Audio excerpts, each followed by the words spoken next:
Yeah, not bad. I've just talked twice and said hi to Yeah,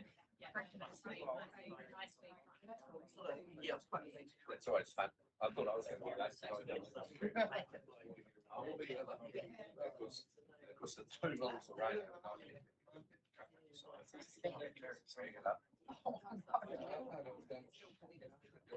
Sale day, go to the sale. So it was all hectic. you got here. I've left people on the I'm going.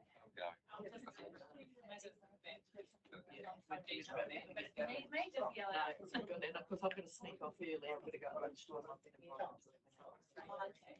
Yeah. But it was not long ago. Yeah, well, the lunch is longer, but hopefully we can. I don't know, because I was on leave last week. I was talking to you on my email. As you do. What do you like?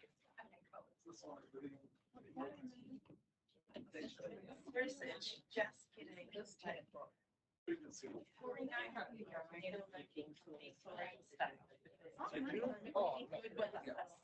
know, they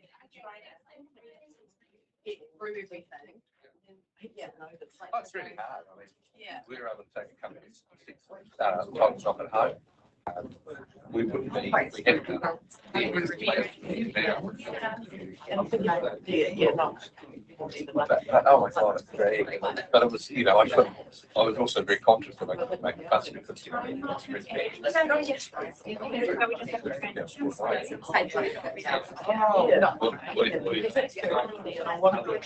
and so you see it from outside, and we've done up our driveway 3 years ago.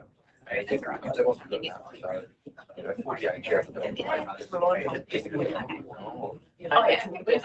Whereas the house we live in, Kia ora tātou, aroha mai. mum and dad. Tāmai te wā. Unfortunately, we present time don't have a quorum. To do that. Right. Sorry, big pardon. As I just said, unfortunately, we at this stage we don't have a quorum.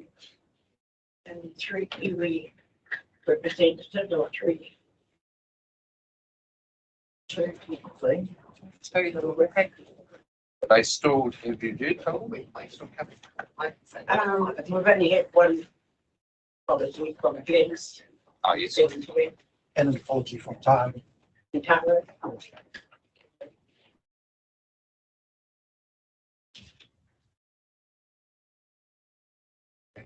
Oh, do it again. See what How many more do we need? we need. Just one? 4 iwi, 4 separate iwi. Oh, yeah.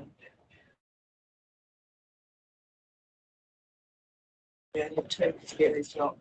Yeah, Please, come these with us. He's in the other tribe. We're up.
I know a kids did that with their parents, they shifted the clock forward in the house, so it made them get to netball early on time on a Saturday morning. Kia ora tātou mora, e nā kia tātou kaporti, e wai ka poa, te kia sui kia, e mā kei kia. Ka tira, i mea kutua ke te mutia pura kia puta. A i roto i kana mo te rā.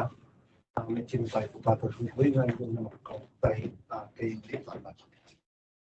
Nei rona te i rona tāna te mai ko tātou. Tatua ka harau ko tēnei o kono matāne, kono mawahine. Te kupu nei mo tua o tau ko ori o te nisa. Te koka mai me te pētai ki kia koe o tau aro, tau manaki tau katoa. I whia nei ki mea mātou i te ao te pō, pō i te ao. E te atua ka harau pa ino atu nei kia koe kia tono te tau i ngā te whai ki runga te kini māu i te heitia. A pō te tau te whaiwhaiwa o te whaiwhaiwa. E tōna pare ka hui aiki. Ara tō anu ki ngā kaumātu ngā koe no noho nei ana i ngā marae. I runga ngā kāinga pō mai te motu. E te atua ka harau ka ino atu nei kia koe kia manaki e kia whaitia nei e rātou katoa. E te atua ka ino atu nei kia koe manaki tia nei ngā whānau e pani nei, taki nei. O rātou te runga ko ngā parawatūrā te pō. Kia piki te kaha te ora te wānamatau ki rātou i roto i tēnei wā. Rere te atu ko tēnei te ino atu nei kia koe kia rātou tau no taku. Āmine. Te mō te kia tātou. Te tangi mene ha kia kia koe here nā nei. Te whira tia ko tātou hui i tēnei ata. Nehi ana kia tātou katoa, kia koe te Manawhenua. Ai atu kia koe te koromatua tautoko. Tātou ko hui mai i tēnei ata. Ko tātou hui. Te Manawhenua te rohe o Matamata-Piako.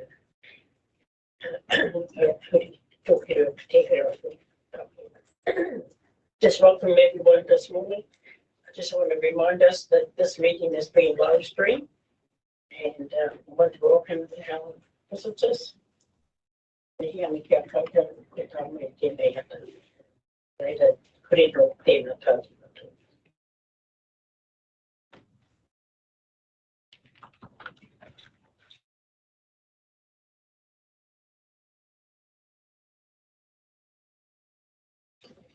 First item on, do we have any apologies? Glennis, Tahoe.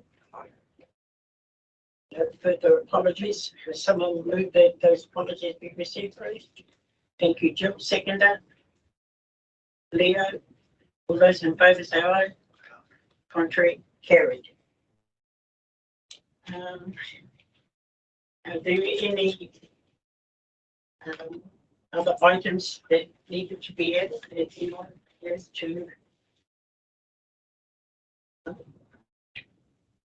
and I understand our mayor may have to leave if we don't finish in time. But we can pick up at 12. Thank you.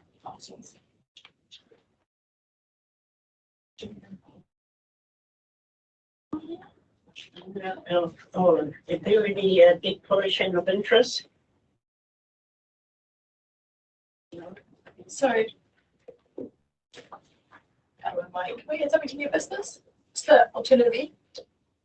Sorry, Can we add something into new business about the alternative education? you've got an idea.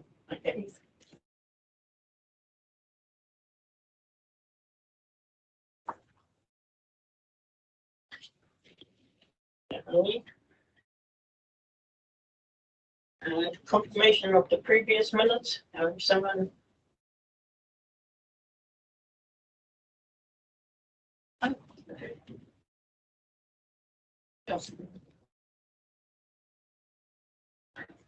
Adrian, seconder. Leah. Those in favour or any matters arising? I'm moving. All those in favour, please say aye. Contrary, carried. On to our first item. Unfortunately, we're still waiting on our person to arrive, so perhaps we could go to the next item and have two attendees.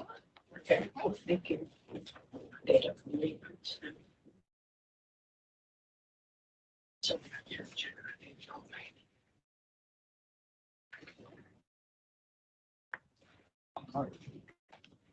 Tēnā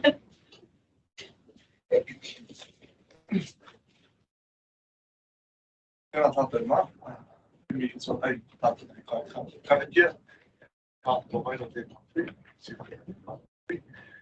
ka tino ki te mana, wia, te ruri, nei rā te whakawa te wia, tātou whakawa mai, good morning everybody. Before I touch on my report, I would like to first provide big mihi to everybody's contribution to the mahi. I'd like to express my sincere gratitude for everybody's active participation for the whānau through the multiple workshops that the forum have gathered, shared valuable insights towards developing this few documents. My first report being presented in front of you, 7.2. I would like to take the report for the information to be received, and second, for the form to recommend the work program of attachment A. Again, that is the document through multiple workshops we've kind of constructed, be considered by council for inclusion in the 2024 and 34 long-term plan and resourced accordingly. Happy to have any comments. Questions. Any comments? Has it gone to council? No. No.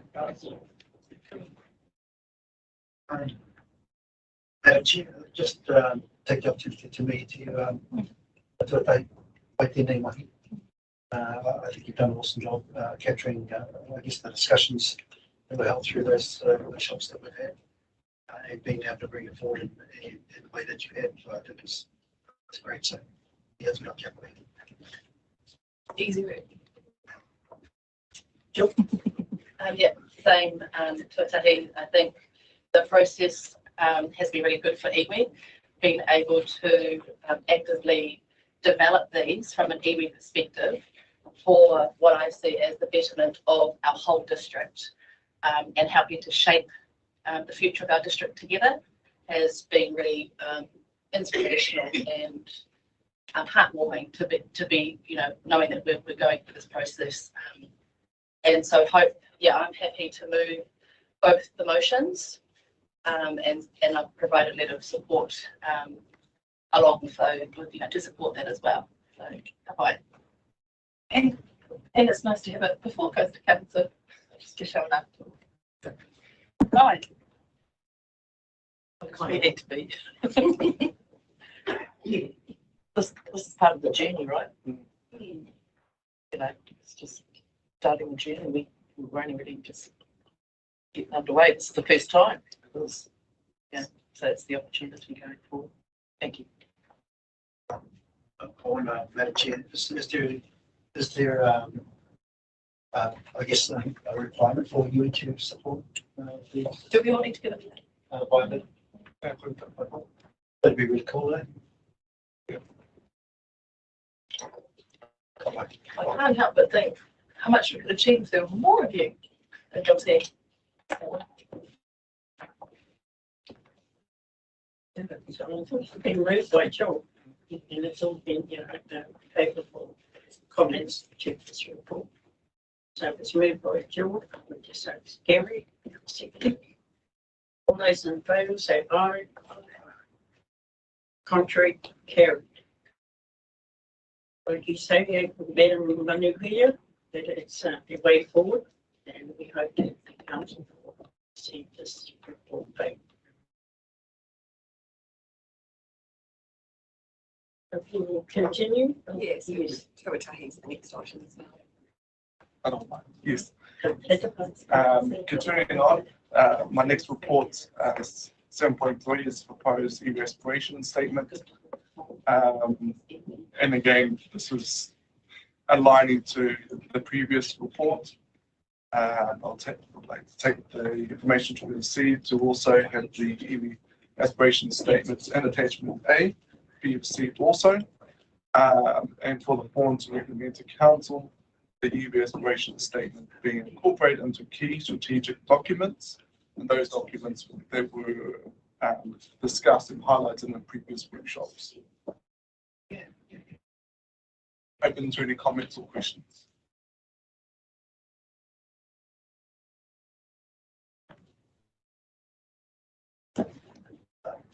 Kia ora noa, Madam Chair. Just to reiterate what I said before, I think this particular document is incredibly powerful, I believe. It captures, again, the coordinator and the thinking that we shared at that particular workshop.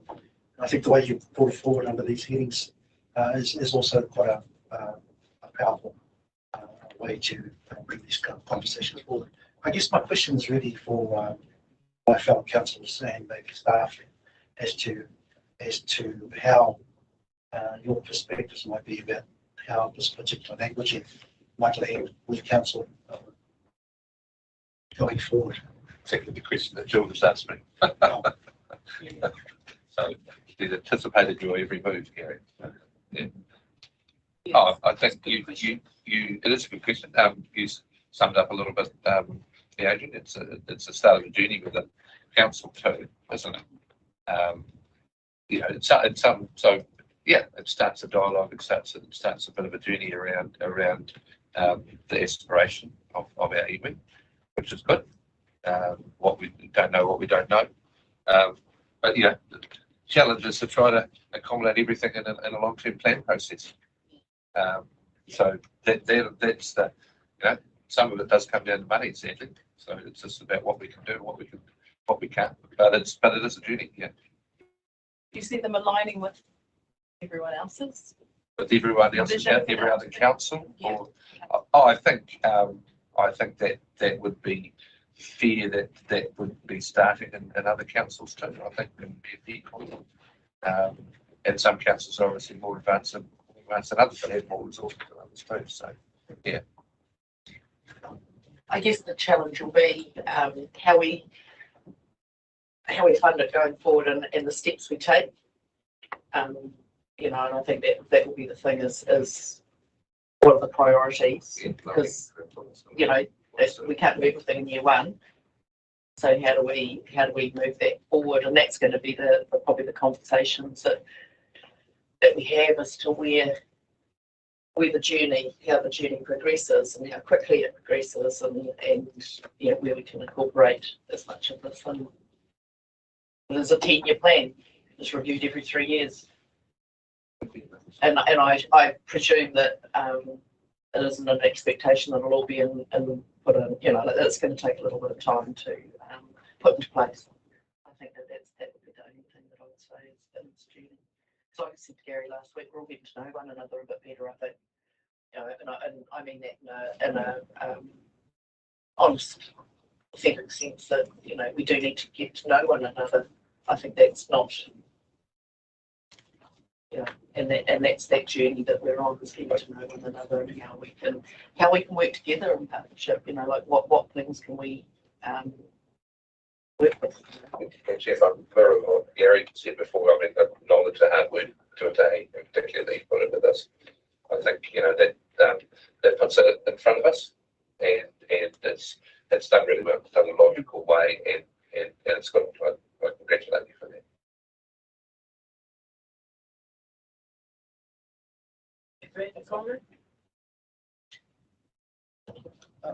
I was just going to maybe ask for suggestions as to how iwi might want to support this particular paper coming to the council, and how the approach might be. I think it's one of those things that you know, expresses the thoughts and aspirations of all of Matamata-Piako, and just wondering how iwi might be thinking about supporting this presentation to council, and if in fact that's something that can happen.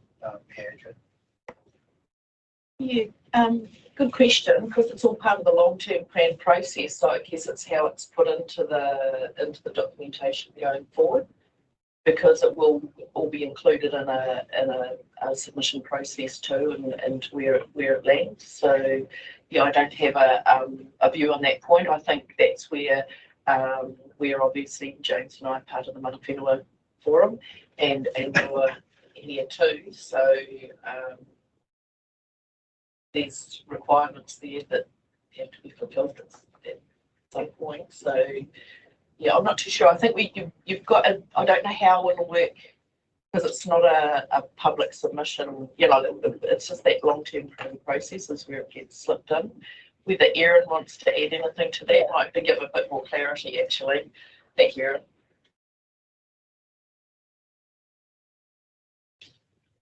Good morning, everyone. I'm very excited to have brought you these today. I think it's a really great step in terms of, I guess, building the foundations of the Te Manawhenua Forum and providing the opportunity for recommendations to council. So, yeah, really appreciate your comments to Tuatahi as well. I know there's a lot of energy into this mahi. In terms of the long-term plan, we're actually developing activity plans at the moment. So my plan is to include the ENGA aspirations and moving into the plan for the area, which is in my area as well. So that will then be taken through the council as well as the long-term process. They can then provide comment on its inclusion in the long-term plan. So definitely be included as part of that process. And also obviously we're coming to a formal meeting, which is coming to tomorrow's line to the Tahi. 6 days.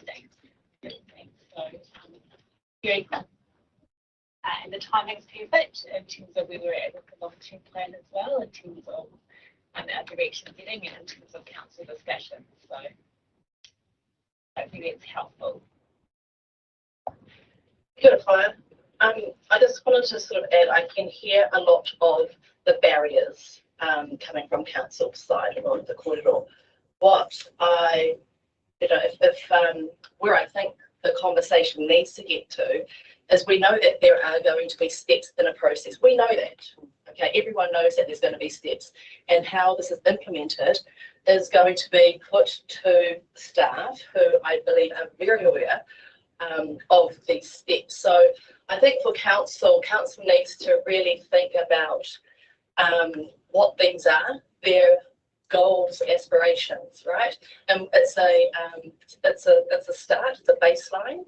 So if we don't have these types of things within council's systems, and you know, you've acknowledged that a lot of work has gone into it, then when does it start?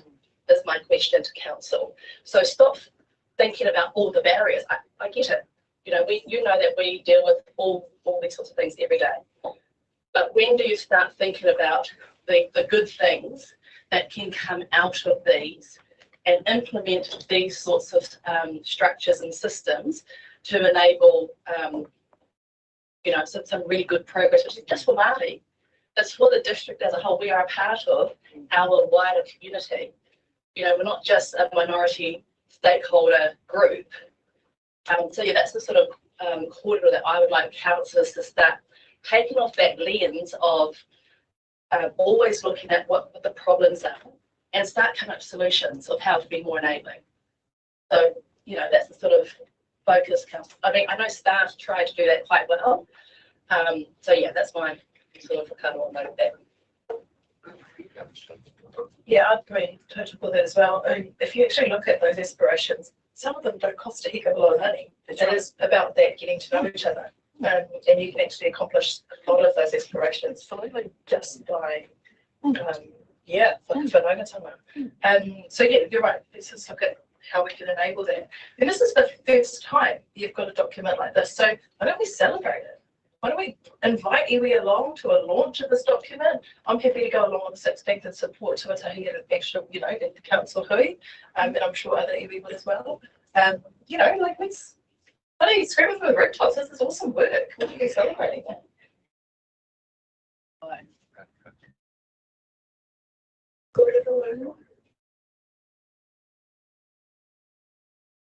Probably just one last thing. I like the way you pointed out footnoted the meanings of these words. I think it makes it Appreciate easier for council to appreciate their meaning. Yeah.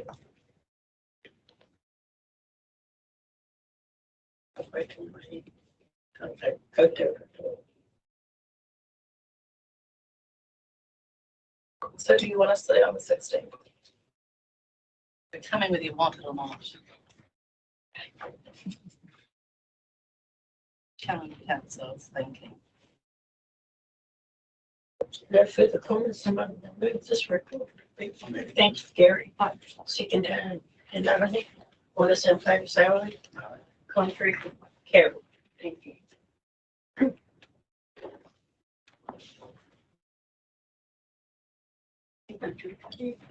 Carry on to 7.3. Oh. Michelle? Kia ora koutou, thank you, lady, Michelle and Ty.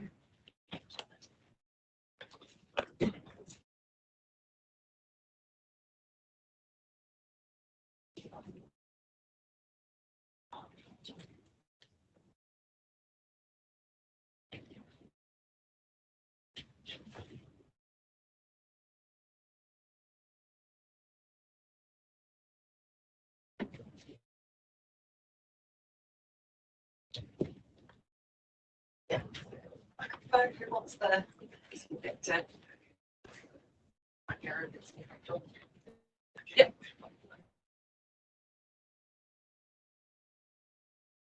Kia ora koutou katoa, nei rā hi mihi kia koutou I tēnei rata. Ko Taima Campbell tōku ingoa, no pare hauraki ahau. Nā te tamati rā, nā te maru, nā te kiri wera nā hupu. I tēnei wā, ko au te manakura hauora, o te hura hauora matua o Hauraki, Hauraki Piako. I'm a registered nurse. Nei rā he mihi kia koutou katoa. We've come to talk to you a little bit about localities, but I think it sounds like amongst all the other reform that's going on everywhere else, I know there's been local government reform, health's gone through a little bit of a change as well, alongside education and everywhere else. So I think it'd be good to just kind of introduce you to some of those changes, which is particularly around localities. And my colleague Michelle is going to do the first introduction slide, so I'll hand over to you. Atamari te whānau, Michelle Whaiwhaniho tōku ingoa, no Whangaroa hau. I'm the Te Tara o Te Whai Localities Program Manager. We've been also Taima Campbell within this space of delivering this new health reform. So Te Tara o Te Whai is the name of our kaupapa, of our localities kaupapa, and what Te Tara o Te Whai signifies is the geographical boundaries of Pari Hauraki. It also acts as a kaitiaki or a guardian for our people and responds to any challenges that may arise. So what is the locality? In a sense, the locality is a bounded geographical area which makes sense to the people that live there. So under the new health reform, localities has been born, and what that means is it's a new way of working with providers, with organisations, with whānau hapu iwi to deliver better services for our people that are going to meet their needs. It's about a collaboration approach and really advocating for our people to make sure that their voice is really heard at all levels, at a national, local and regional level. So part of localities is the development of iwi Māori partnership boards. And the purpose of the iwi Māori partnership boards is to represent local Māori and their perspectives on the needs and aspirations of Māori in relation to hauora Māori outcomes and how that comes to the health sector and making sure that their needs and aspirations are really heard from iwi Māori partnership board. For us within the Waikato boundary or Tainui Waka is Te Tiratu. And this iwi Māori partnership board has just been gazetted, I would say, the last maybe couple of weeks, within the last 4 weeks. So this is a very brand new kaupapa as well that's been brought into localities. Is there anything else you'd like to add to that, Tom? The key part is that these are hauora boundaries. They're not for sort of playing or other purposes. They're particularly designed for hauora. I just want to make that clear because I think a few people have asked that kind of question. This is the locality ecosystem. So in a sense, it is a collaboration of all partners bringing in, working together as one to make sure that we are addressing needs and concerns that are impacting our whānau. So it's working alongside services that are involved with environment, health and hauora, employment, education, housing, transport, social support. So localities is pulling all those partners together to work as one to address the needs and aspirations for our. This is our journey of Te Tara o Te Whā localities so far. So we were successful for the proposal in February of 22. Oh, sorry, we submitted a proposal in February 22 and we were successful in May of 22. We had our first community hui at Manawhenua in September and we started our community engagement from October. So that was where we're going out to the community, to Hapori, talking with whānau to get an understanding of what it is that they would like to see delivered within their hapori. We had our first Alliance hui in November, and then we've had significant impacts from cyclone and weather events in January. We've also developed a whānau priorities document, which is on our website, and that's when we started to kind of theme some of the key priorities that were coming through from the insights that we were gathering. Again, we were impacted by another cyclone, and we started to have wānanga with health providers this year, just to inform them of kind of the insights that we've been gathering and how can we work better to address some of those concerns. We've been starting our engagement with councils, MSD and public health services, raising awareness of localities and bringing them into this partnership. And again, starting our community engagement across Parihairoki from till. We've had a couple of writer workshops as well this year. We've again just started to really flesh out what it is that people are raising with us. We submitted a couple of REP, requests for proposals, and we were shortlisted and successful for a proposal, Kahu Taurima, which is supporting our whānau within the maternity space. And we have completed our charter agreement or charter alliance this year as well. So next steps for us is we are working towards completing the locality plan.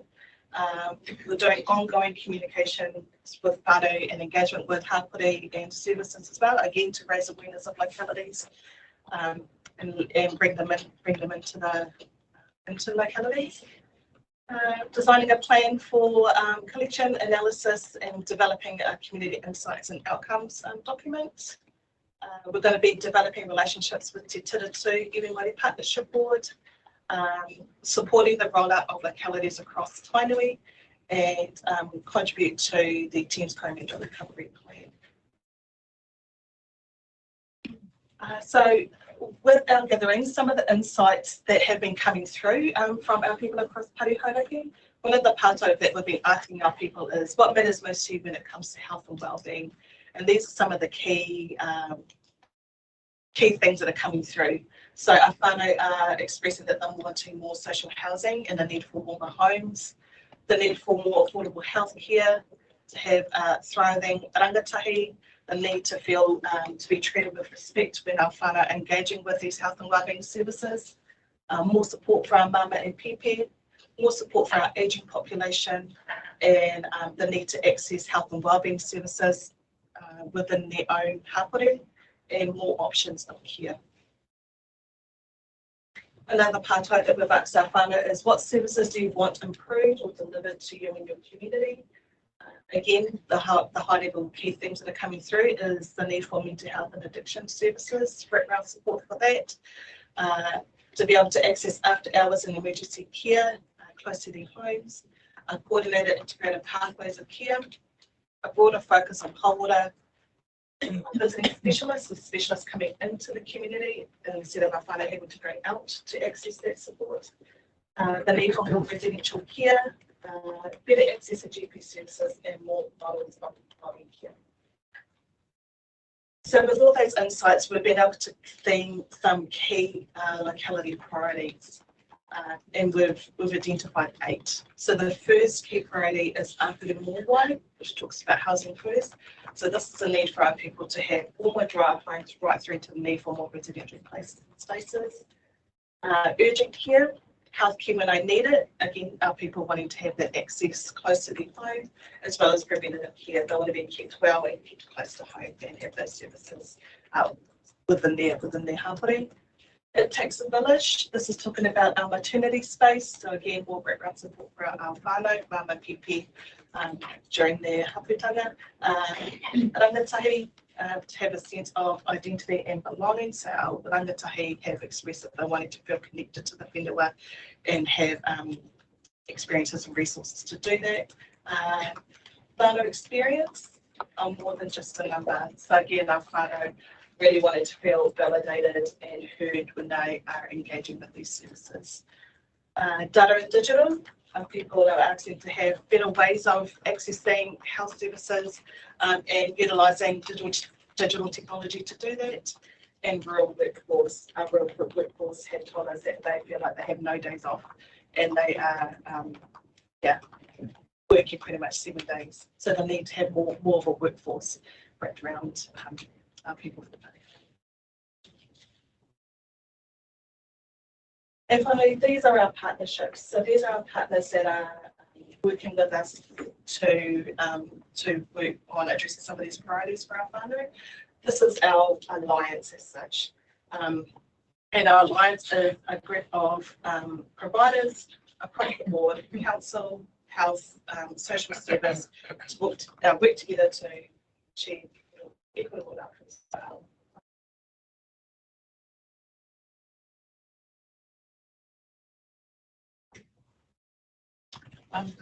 So the collective impact model isn't new.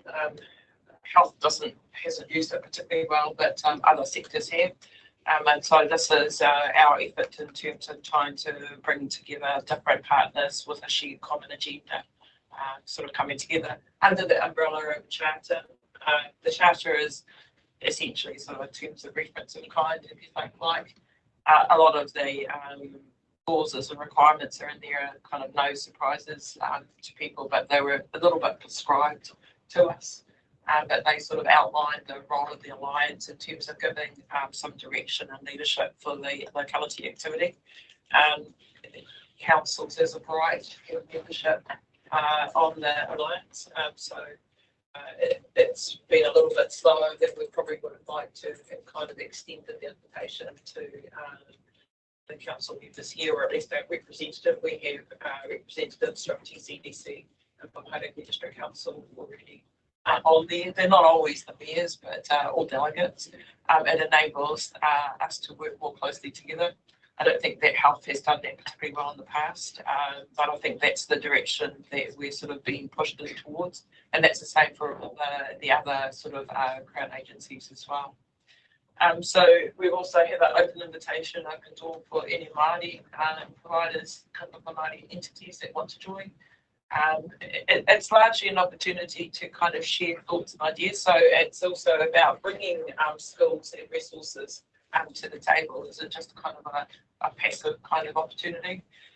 For example, we've been working alongside St John's in particular to look at different models and ways of delivering after-hours services, particularly up in the Colville, Coromandel, Whitianga area, which has been affected significantly by the weather events.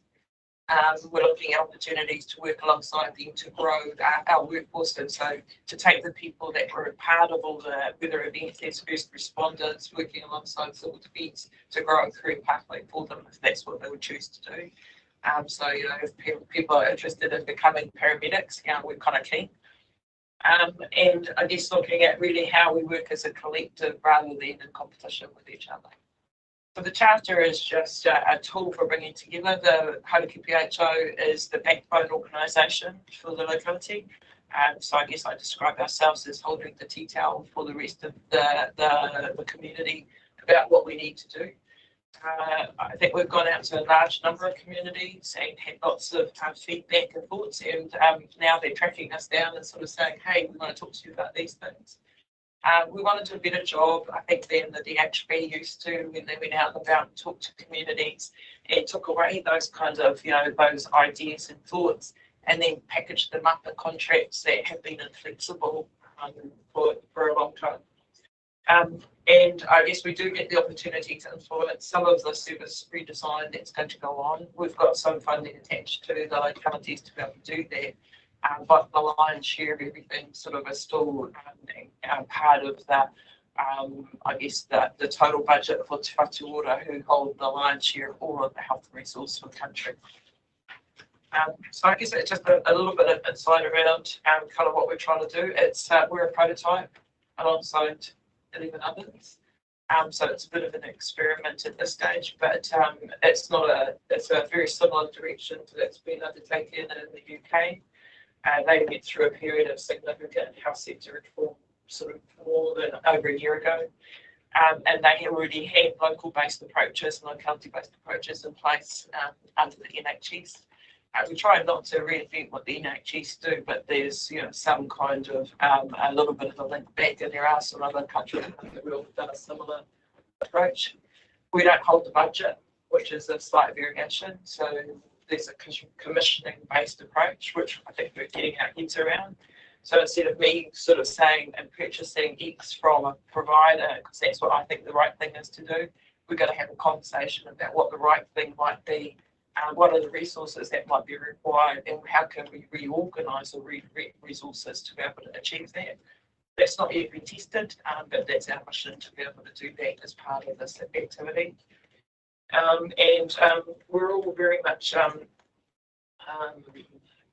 struggling with our workforce shortages. So across the whole health sector, there's major sort of issues in terms of health sector kind of retention. Although we just avoided a nurses' strike because they've settled on the most significant pay parity deal the country's ever seen. So if you've got any whānau that are interested in a health career, nursing is where you want to go. It's still a 3-year degree, unlike some of them have gone to 4, and by the sounds of things, I will surely well paid. Difference for us is that doesn't translate to the community just yet. So what we've struggled with a lot during COVID and everything else is that nurses that are employed under Te Whatu Ora, the DHBs, earn significantly better than the staff that we have in the community. So it's a bit of a challenge for us. But I think we also have a lot of people who want to give back to their community and want to be sort of working alongside and with their whānau. But at this stage, we need to find a way of actually being able to attract people to do that. That's no different for rural communities either. Getting rural GPs exceptionally challenging. So no days off is a really good quote that was given to us by a midwife who found the only way that she could have a day off was to stop taking on a caseload so many months in advance. And post-COVID, I think, particularly for TCDC kind of area, 3 midwives, LMCs total. That's it. So we have a fairly good, Māori have a fairly good birthing rate. We should keep that up. But we need to do better in terms of having our workforce to support our hapu mama all the way through looking after the babies. Bit of a challenge for us. So this is not just letting you know about localities, but saying there's a workforce shortage, and if you've got nieces, nephews, and others, this is a good time to change your career. Come on. So I just want to pause and see if there's any part-time drivers. Thank you. Thank you for a very comprehensive report. See all the good work that you are doing, and we enjoy the way forward to Piako and being important on those projects. Anybody would like to comment on this report? Aaron? Kasi so tayo kaya tsaka puro pa mai ke ngi ni mata te gira te mo hi mai mata me te fiara te papagai to ko te ko kirma te parako just wanted to I've got a couple of questions, but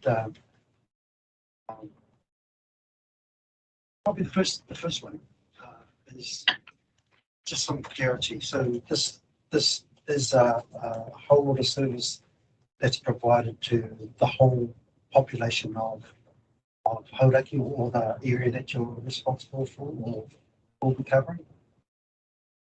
Well, the county approach is really, I think, an approach to planning, prioritising and planning services. The services are still delivered by providers in the community, either existing ones or new ones that we might need to find. So not just mine providers, but right across the whole system. Yeah, exactly. Yeah. So Kapoi, probably the other thing that I wanted to ask is around the tira too. And what does that look like now? I saw in the presentation some comments, but who's it and what are they doing and how do we get to ask questions of them? Yeah. Good point here. So all of the iwi Māori partnership boards have got slightly different configurations, but they are coming under in a gazetted and added to the legislation, so they're a formal entity.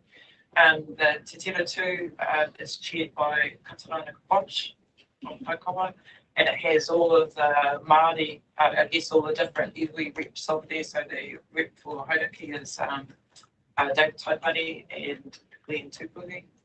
It has Manawhenua, so it has Matamata-Piako as well in terms of representative from, what to say, the Trust. Their work program is still being developed, so they only really became a formal entity from the beginning of July. And I think one of their tasks is the engagement and with iwi and understanding what Māori and what the whānau voices for there. We've been doing that work because we haven't had anybody else to do that, but actually that's one of their formal responsibilities. They do have the ability to influence what's in our locality plan and our priorities. They have the ability to influence what Te Whatu Ora do. They're resourced through Te Ako Whare. But in terms of their work program, I would suggest probably that would be something that would be useful for them to come and present. And I think we're just still getting our heads around that as well. Is there anything that you gleaned from that? Yeah, just a bit, so okay, developing the process of developing the work plan. The good part is that they are a part of the statutory and legislative kind of infrastructure for the health sector that we didn't have before. And because I think if we get a change of government, different politicians have argued that they will change the current ways that things are organised. So it's no secret that some of the parties want to disestablish Te Ako Whare, which has been in existence for like just over a year. 300 people who have been advocates for trying to get change compared to 90,000 people that are actually working for Te Whatu Ora. So I think we really had very limited opportunity to kind of get started. They've had to go through a review recently. So I think, really early days in terms of that. But for us, what we're comfortable with is that the IMPVs and localities are embedded in legislation. And it's very difficult for there to be, I guess, a change of government that can undo that.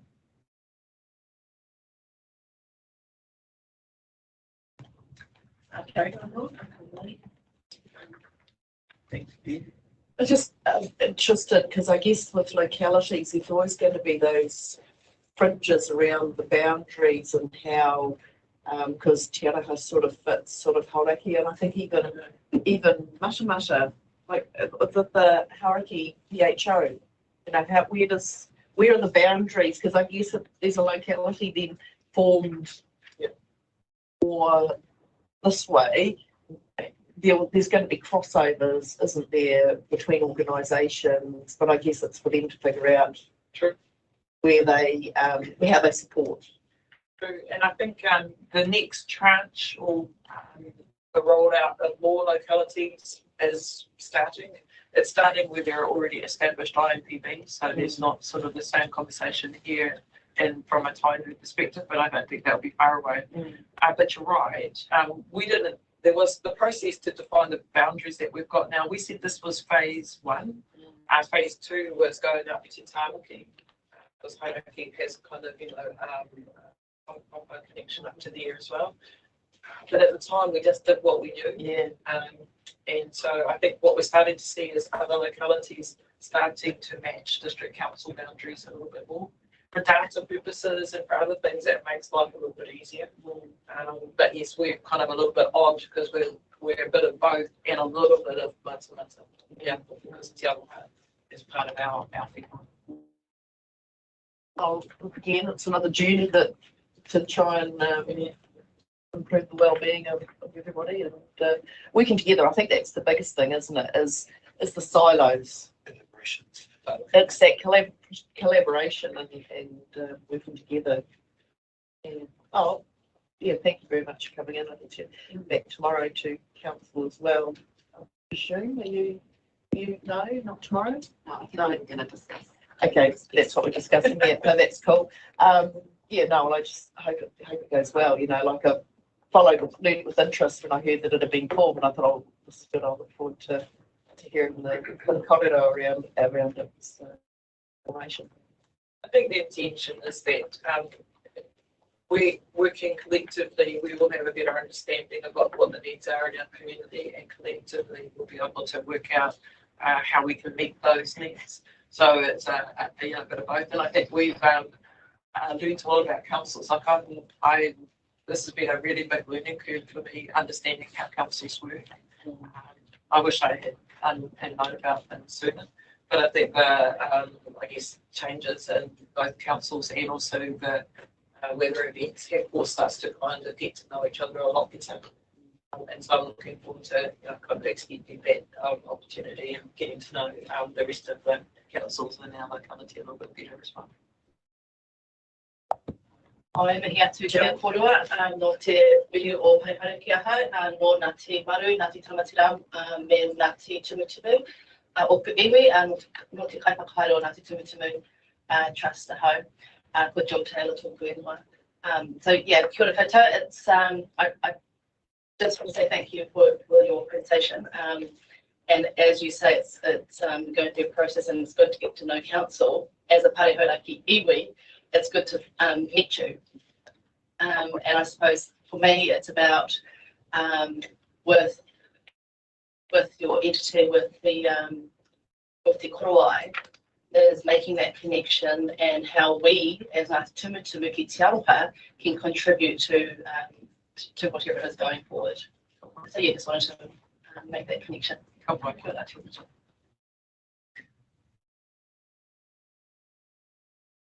Tēnā kouroa ko whai wāki ka mai ki te kouroa whaka. Ka just mai tā koutou kaupapa, no tūru te elected meeting, that we had.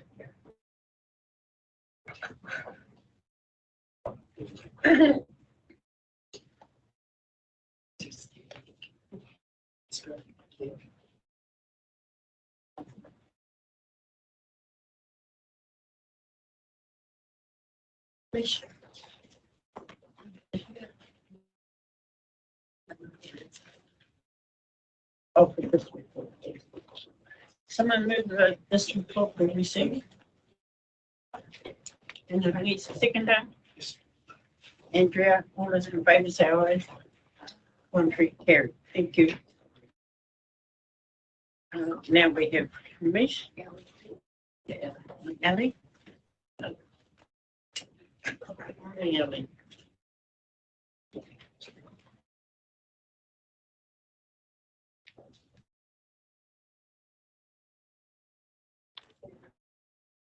Morning, everyone. Hopefully I've got this in the right order. I'm going to do the National Planning Standards report first, if that's okay. So Council had a hui with the Manawhenua Forum on the 18th of July to go through the National Planning Standards. One, to give a background about what they are, and two, to work through the tangata whenua or Manawhenua section that is proposed by the government. So thank you to all of those that attended. I think there was really good discussion and some positive resolutions around how to move forward. As a result, I'm here today to go through or to table the draft Manawhenua chapter so that it has the updates that were discussed at the meeting. Obviously, from the chapter, you can see that at the hui, it was decided to call it Manawhenua rather than Tangata Whenua, and also to put a little bit of a description below of that terminology and the intention of that terminology. So today I'm just looking forward, looking for some feedback, I guess, on the chapter and making sure that we have got the changes right, and also seeking feedback on the next steps, which would be to go and discuss the draft Manawhenua chapter with each individual iwi. So any feedback? Any comments?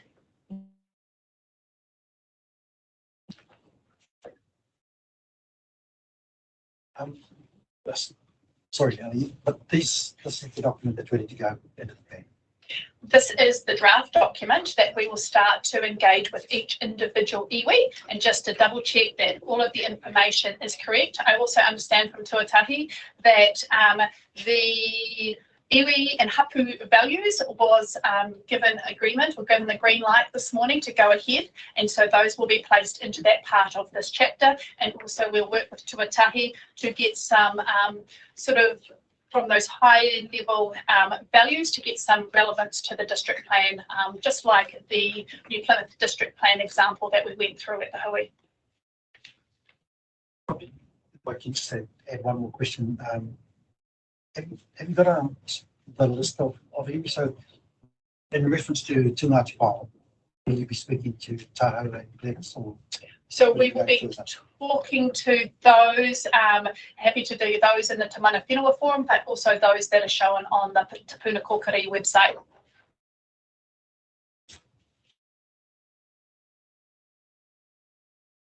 I think it's just a spelling mistake. Oh, sorry, I apologise. We've got uri o tangata as well in our hapu, but we haven't got listed in our stuff. Uri o tangata. The uri o tangata are included in our people. That much isn't there. Yes, we'll have a double check that against the Te Puna Kōkiri website, but then happy to have that further discussion. And I guess that's the purpose of this next meeting, is actually to go through the information that's specific to that iwi and just double check, cross our T's and dot our I's to make sure it's 100% correct. You've asked us to cover there. Yeah, sorry, Rob wasn't able to come to that hui. But yeah, we're happy to go through the Rokawa based information. And since you went there, Andrea, are you happy with that? We put in the iwi and hapu values that were discussed earlier this morning and given the green light for those strategic documents, so that it sits across all of council documents. Yeah. Leo was there. Yep. So, thank you. I think just in the wider context again for councillors is those iwi aspirations and the importance of how they can be picked up, standardised, if you like, to be incorporated into, future documents. It's better to have those iwi aspirations adopted by council within your structures, so that there's a consistent approach across all these new things that are coming out through government out of your hands, or you get the cost of bringing us together every time to develop the same aspirations to be put into these documents. So again, look at solutions rather than the barriers of the relevance of what we did, of the mahi that's been done. Kia ora. Further comments? I do have. Yes. I don't mind. It's not exactly related, but one of the things of what's been coming up lately is how much of a disconnect there is between councillors and with the iwi within the district, who they are, where they are, how we work together, what, just all of that, what's special to us, I think that would be really valuable training for councillors, or an opportunity for councillors to sort of get a bit of an insight into what's, but my experience as a Pākehā going and working in an iwi organisation. I've been there nearly 3 years now, so my experience was it was like a whole new geography, a whole new way of looking at the people, the communities and the land, and it is actually not visible to what I'm assuming is a Pākehā dominated council, and I just don't think it does them any favours if they're not given the opportunity to learn. I did a Sharon Robinson at South Waikato District Council. We were looking at it. It was a different issue. It was looking at Wāhi Tūturu, and she says, my briefing was just give them a talk about why Wāhi Tūturu are important to Raukawa, make them understand why it's special. And so I just sort of put it together, and I thought, it was fine. It was fine. I got lots of pictures and talked about some good examples and stuff, and what my experiences have been and so forth. I got so much positive feedback from the councillors who went, I did not know, and now I really get it. I get it. And I just think you won't always get everybody. You won't always win everybody over, but it does make a difference if you put these things in front and make it possible for them to have to just sort of start to go, oh yeah, that's a part of our community and a part of who we represent. Respect to Gary, but it's not it can never be a one person responsibility. These are intrinsic, woven in parts of the communities across Matamata-Piako. Maybe some thought into that. I think just sort of like a little bit of ownership of the communities would be a really cool thing to try and generate. And it's just been a thing that's come up, and I know it's not specific to this. I actually do have a response to that, because Jill and myself have had conversations around this, and probably particularly with my team, with the resource management team, about having, Jill's offered to welcome us on to Tū Marae and to highlight the values of Timutumu, and to have that interaction, more probably of a workshop for my staff to understand the areas of importance to Timutumu and work through that. And I also know Tuatahi is working through the Manawhenua Arohia in regards to what does those agreements and those understandings look like. So it is a space that we are moving into, and obviously while we might start with one iwi, it is the aspirations of us to get around all 12. So some korero is happening in that space, not finalised on dates yet, but definitely having those discussions. And we can open that invitation to the councillors as well. Absolutely. We'll appreciate that. That'd be great. Gary, that'd be great. Yeah, I was just going to add to that, which, we have some really good working relationships with different staff. But just to add to that, Andrew, there is a disconnect with councillors. So I think it needs to happen at both levels, and our councillors don't know who we are. I actually think there should be some sort of a workshop with iwi and council to get to know who we are and understand what we're doing with staff, understand our aspirations and our goals, and working together to achieve some really neat outcomes collaboratively within our communities. We do that with matariki events, not just talking about events, but with lots of other mahi we've done, parks, papakainga, all these plan changes that we've contributed to that have had really great outcomes, wastewater, but we're sort of still on the side to that in terms of councillors. Gary? I was just going to make a comment regarding the workshop that Raukawa held down Tokoro recently, and I found the presentation very informative, and I expressed sort of an aspiration that I'll take the opportunity as Matamata-Piako to visit and hear that kōrero again, because I think the value that it will add for our councillors would be quite significant. So I expressed that at the workshop, and I better just tell my mayor that's what I said. Kia ora, well done.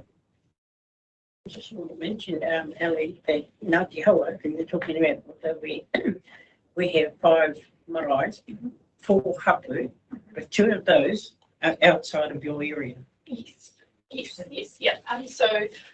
He's fully aware that a lot of iwi have some marae within our district and some hapu within our district and some outside, and a number of hauraki iwi don't actually have any marae within our district. So yes, we will, and I guess that's the really importance of going through this information with each individual iwi to make sure that we have got it right in regards to marae and hapu within our district.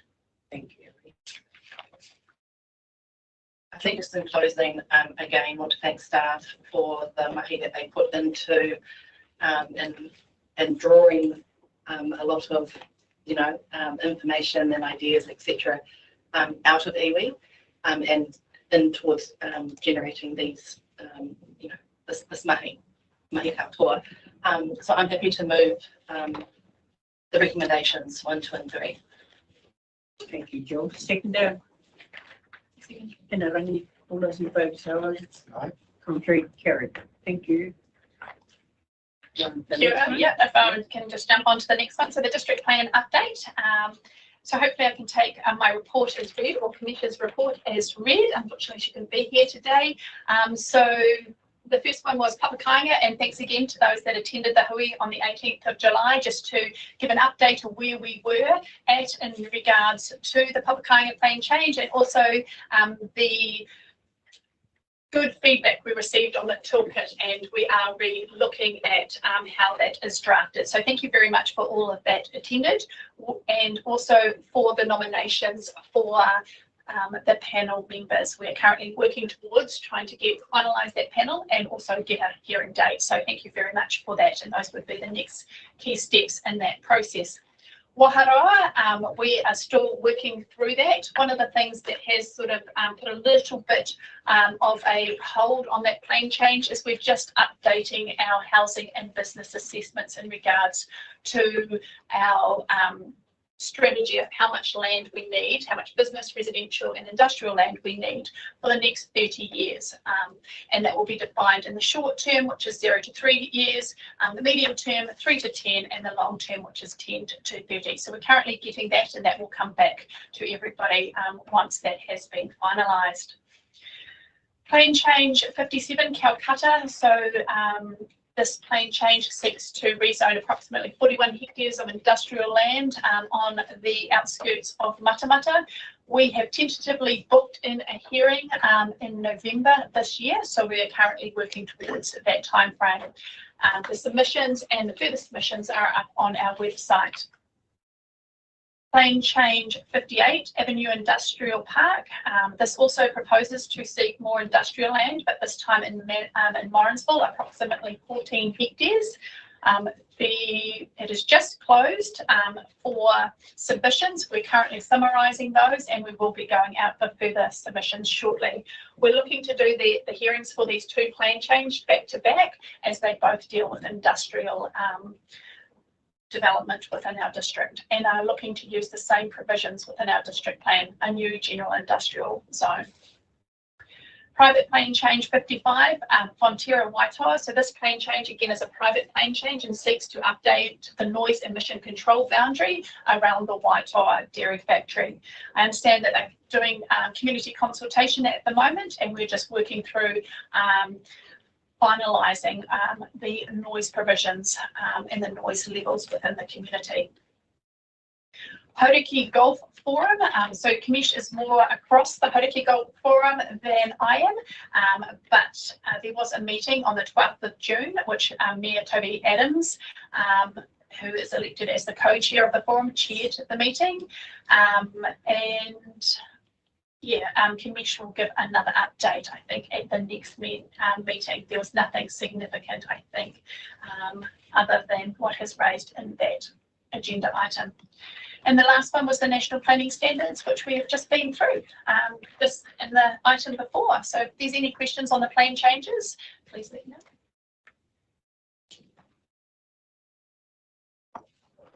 just a comment, Madam. Sorry, just a comment, Madam Chair.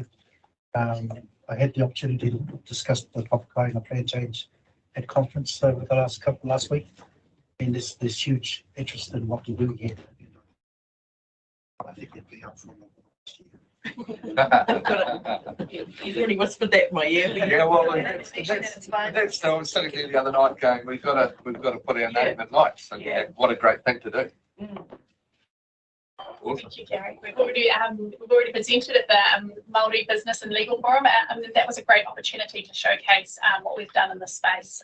And thank you very much, everybody for the mahi that's gone in. It's been a collective project. It's been collaborative. Yeah. All we've done. And for all the conversation today, you know, I think the Papakainga was really the catalyst of the start of actually us getting a bit more understanding of the community.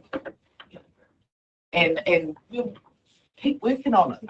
But that was the catalyst, I think, and so something that was of significant interest and benefit that I think it's after hearing what Ngāti Kaupuni went through to be able to create their Papakainga, their Arapuni, for us to be able to create this clean change to enable and to reduce some of the hurdles and hoops that you had to jump over and jump through, I think is a really positive. Well done, Ellie, for the work you've done. It's been it's a big piece of work, but it's I hope everyone's really happy with what we've achieved. And agree, Gary, we've got to put it forward. I'm just looking forward to the hearing and actually getting these provisions within the district so people can utilise them. So trying to incentivise. Excellent. So we're definitely on that journey. Well done, Ellie. It's great. No further questions? Gonna move it. Okay, Gary, seconder. Good, and all those in favour say aye. Contrary, all. Ellie.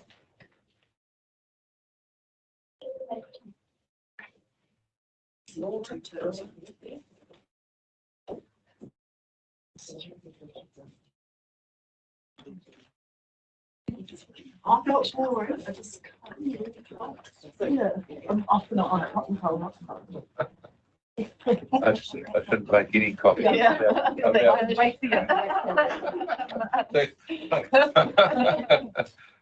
I get in trouble at home. Just let you get home. No, that's fair. It's just the same Laura. Thank you, Laura. Kia ora koutou. Thank you so much for the opportunity today to come and talk to you about our significance and engagement policy.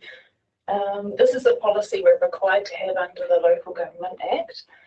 It provides our community with information about when and how they can expect to be consulted with on different topics, and it helps our staff. We've got Jenny here who has the keen interest in the policy as well, so it's great to have her here today. It helps our staff when determining the level of significance of a particular issue and therefore what engagement is required. And you may have seen in the report that the legislation doesn't actually say, doesn't give us any requirement for review. So there's no legislative requirement, just this from time to time. So we generally review the policy every 3 years in line with our LTP. And so the current policy, as you've seen, it's got basically three parts. It sets out an assessment of the degree of significance. There's also a level of assets that councillor consider to be strategic assets. And at the back of it, there's also a community engagement guide. And that actually utilises the International Association for Public Participation Model for Engagement. It's a bit of a mouthful. So it's a spectrum, goes from inform to empower. And it basically details that the more significant an issue, the greater the need there is therefore for community engagement. So just before we prepare a few questions to guide the discussion today, but before we come to that, I'd just like to take this opportunity to thank this forum for your input into the policy today over many years, and just to acknowledge some of the positive progress. working together in recent times. I know you were just talking about Papakainga as an example, the Waiharoa plan changes, Te Aroha Spa, and things like that. So the desire is to keep building upon this and ensure that our policy supports that kind of meaningful engagement. So we've got some questions, thank you, just to help to consider different perspectives on the policy and how we might be able to update this. Probably the earliest input that we can give is the fact that our aspirations will now become part of general policy design going forward. So.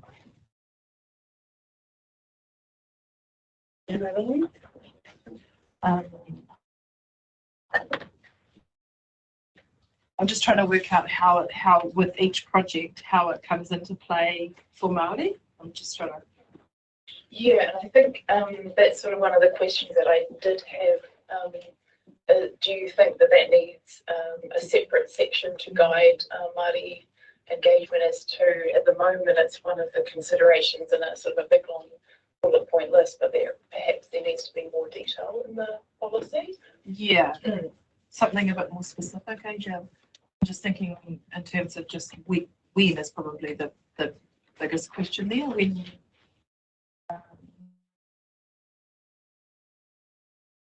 yeah. I mean, because I think you could take it and it could just be put over top of any project. So I don't know actually. Around the community engagement, isn't it? So Yeah. So we go depending on to the is community, your community, is there a Iwi being part of our community, so we I don't know. yeah, it's going to be like Iwi's for wider community. Don't know. Yeah. Let's think. What figures Yeah. significance. Yeah. In terms of us going to the general community and capturing iwi within that, or within a separate. I think what can actually guide that is the adoption of the iwi aspirations, and again being implemented into these multiple things that guide council. So I know that we've recommended that this goes to council, but being very wary that it's council who needs to adopt this. I'm very wary about that. It's not adopted as such, but I think when councillors mayor go back to council, this just shows the reason why these aspirations need to be adopted. But yeah, I also think that when you have those values aspirations, there does need to be some form of elevation of iwi communication. I don't believe that is just when you do it with the community. So talk about reforms and all those sorts of things. Council need to start getting their heads around progress and where these reforms are going to end up somewhere down the track, and being proactive rather than sort of behind the 8 ball, I suppose. So yeah, I don't. iwi needs to be. I also think the conversations that I was having with Ali around the different teams, understanding what each of the iwi's aspirations goals are, will also help to trigger these things. But we've done that because of the work that we've been brought into by staff. So there's just lots of opportunity there that needs to be wound up, I think, somehow, somewhere. I don't know how, because I don't do policy. To do all that we're doing and have done, so that it's written in a policy. Yeah. Rather than being, let's just go and get iwi involved and expect, we don't suffer, but we come to the party because we've created some really good relationships and we see the benefits. When does that become a part of the policy? Yeah. So it's building on some good examples, working that into the policy. Yeah. Again, I'm not a policy writer, so I don't know how to. I almost think, I don't know if you have a view on this, Tuatahi, but I almost think there might be another box on that on that table that you've got there, what does it involve, issues we've used this approach for, etc. Is there another box that says who does it involve, so you can very specifically put in there iwi if it needs to be there? Andrew's got some. Oh, definitely, and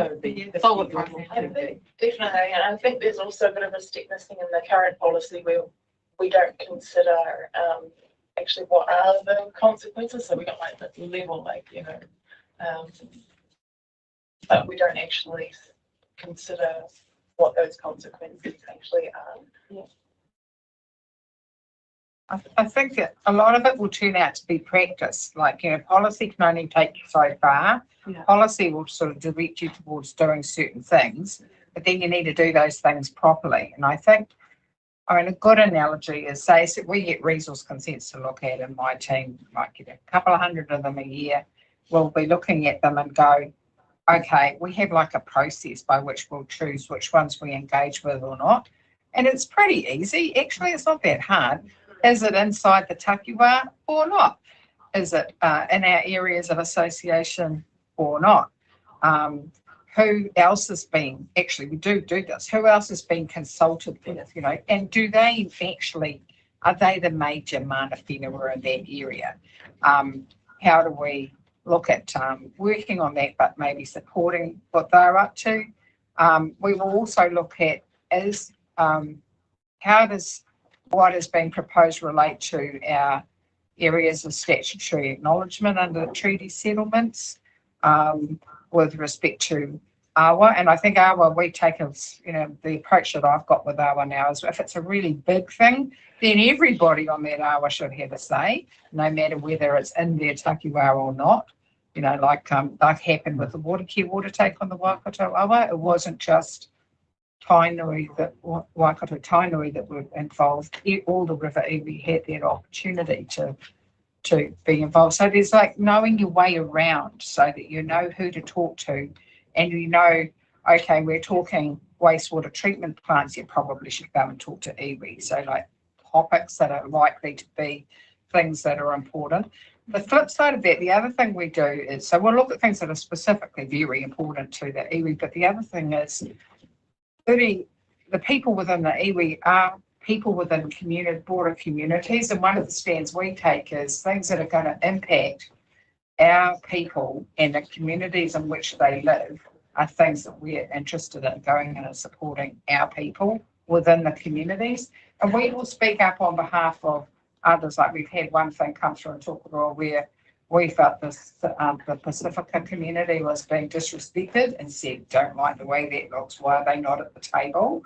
And it actually turned out that they kind of council pulled up their socks and actually went and started having talks with them. And it's like, we don't speak on behalf of the Pacifica community, but we will not engage if we see that there is like other parts of the community that are being disrespected. So kind of there's a number of things in there that doing it properly is something, and it's something that you build skill in over time, where you go, well, do I need to go and talk to Manawhenua about this, or have they already told me about this in another context and I already know what they're going to say? Is it just something I need to know is going on? Like, because you don't want to overburden people by consulting with them when it's not going to be something that's, you know, critical, or you already know the answer. And like, I think that takes time to build. But yeah, I think that the policy can only direct you to undertake a process. It can't actually delineate the process, and you need to work out what that process looks like. It's actually relatively simple in terms of steps. We are working on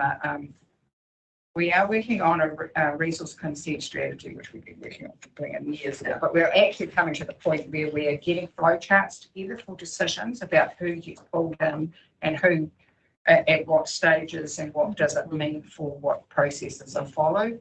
And I think that you can do analogous processes for all sorts of things, not just resource consents. You can look at other issues like community infrastructure, that sort of thing as well. So yeah, policy only takes you so far. People who don't want to do it will always find a way around it. The best thing to do is So you need to do it and then develop the processes underneath so that people get some facility and ability with that and have the support that they need to learn. You can't just throw people in cold and expect them to do a good job of it. I think for me too is that a good example just the other week, they sort of got a hold of me only because it's my backyard. Kakaro te pata tiri te Paitamonga, thanks to Reko. And I didn't get it from the council. I got it from the iwi, from the hapu, from Manawhenua. So, you know, it's straight to the source instead of waiting 2 years later and you find out it's gone. So I thank Reko, all the people over there for contacting us first, the hapu, the whānau, our backyard, and then we work from there. Of course, it's a big thing, but we still got to marry in with the council, get along with one another, and like all this is, it's an ongoing plan. It's not going to happen overnight. All the best. Maybe it's just a section there to say that surely this part, this step in any project does require specific iwi engagement. Yeah, thank you. We've got the trigger there, right, in terms of the vibrant cultural area. Which one? A theme under vibrant cultural area. Meaningful involvement in decision making. And I agree, it's about the doing. At the end of the day, it's the relationships that we've made with staff, where the outcomes come.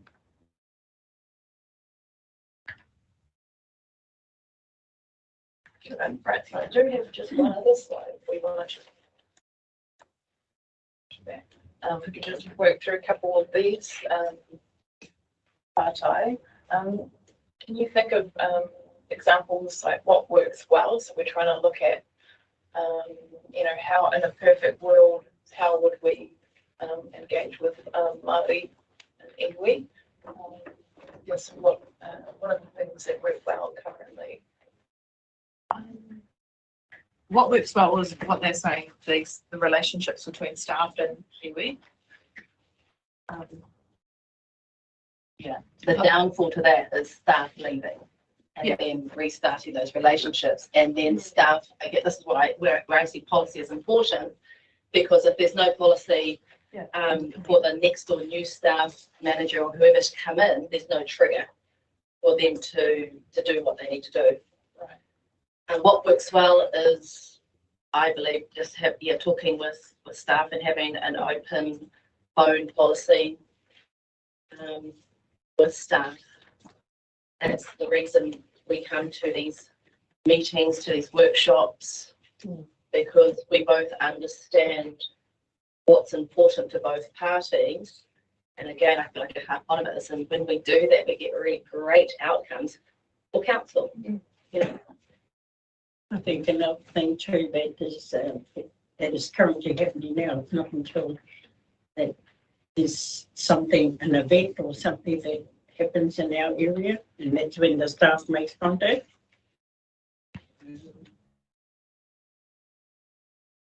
Another good example is the wastewater strategy, where there was a long process of engagement and inclusion, and got to the point when ready to put in the consent applications.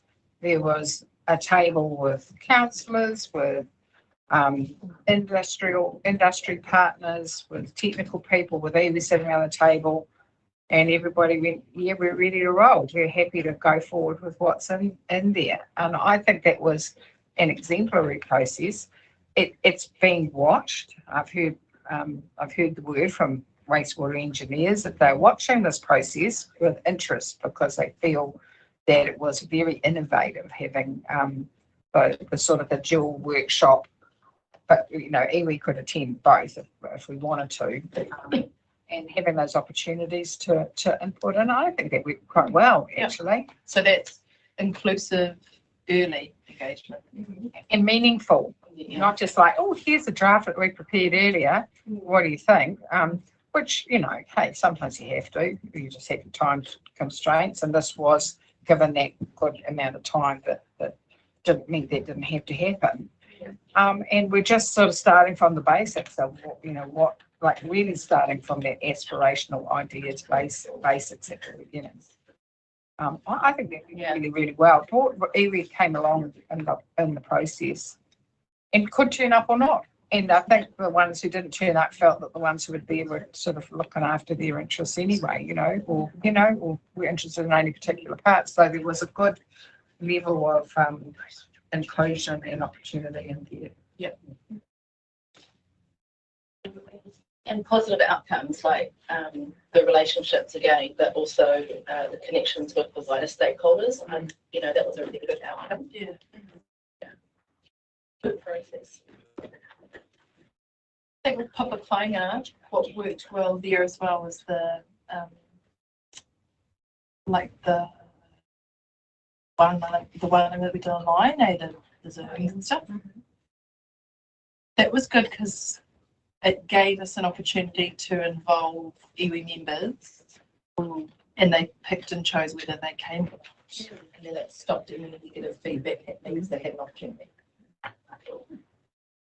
And it was nice that it was not for wider community. It was just for not even all iwi. It was just one iwi at a time, so they could come and they could ask their questions in a safe environment. And yes, that worked well for us. Yeah. And I think that, Ali and the team should be congratulated for that, because it was a great process. And one of the things that we found people really liked was the opportunity to have like a 15-minute slot to talk about their own land, their own interests, their own aspirations, and to have specialists on the phone able to answer, or on Teams or meet up in person. I think it was in COVID, so things were a little bit more limited. But that was a really innovative idea. I haven't seen anybody else actually do that, where they say we can book blocks of time for you to have this preliminary consultation about your own situation and what it means for you. And I've recommended it to other councils who've got sort of blind looks, really. Nobody's interested in taking it on. But I found Whānau was extremely, there were probably 2 or 3 took up the offer to really get involved and ask the questions. Yeah. But it was there. The opportunity was there and was well appreciated by the people who do. My mind, they go, no, remember, we got invited to that thing. Yeah. Yeah, that's right. I can always say, yeah. It was award winning. Yeah. So it's good. It's very good. And conversely, what doesn't work so well, I guess it's the other side of the coin currently. What doesn't work so well for us is the resourcing. So even though we want to engage on everything, sometimes we can't afford to because there's no budget put aside for that.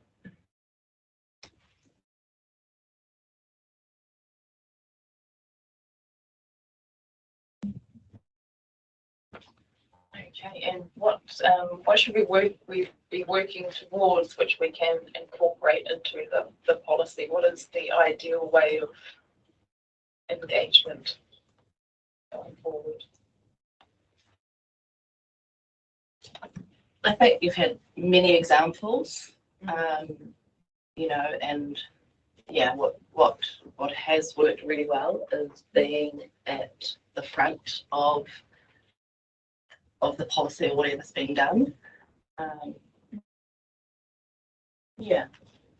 Having open communication access to staff. Okay. Yeah. But a little bit of thinking about when is it appropriate to make it into a really big deal working with iwi. And notice we're talking about Papakainga, we're talking about the wastewater strategy. There will be certain infrastructure, certain topics that are going to be ones where Manawhenua have passionate interest in it, and it's I think can get a little bit difficult if they're being asked opinions on everything all the time. So that's a very difficult line to navigate. But it is a real thing. You just when you're talking resourcing, that's the thing. The pressure can be on, but you have to make those decisions well. You have people who can give you advice on that, and there should be some thought to resourcing that advice within council about who to talk to and when, and what to ask as well.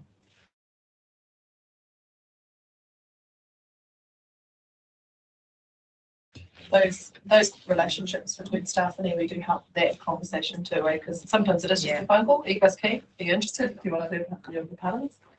And I think the trust, like especially working on projects like wastewater treatment, where we are all able to come together and work closely together and see how each other work, and then it does create an environment where we can go, actually I can't make it, but I know you got us.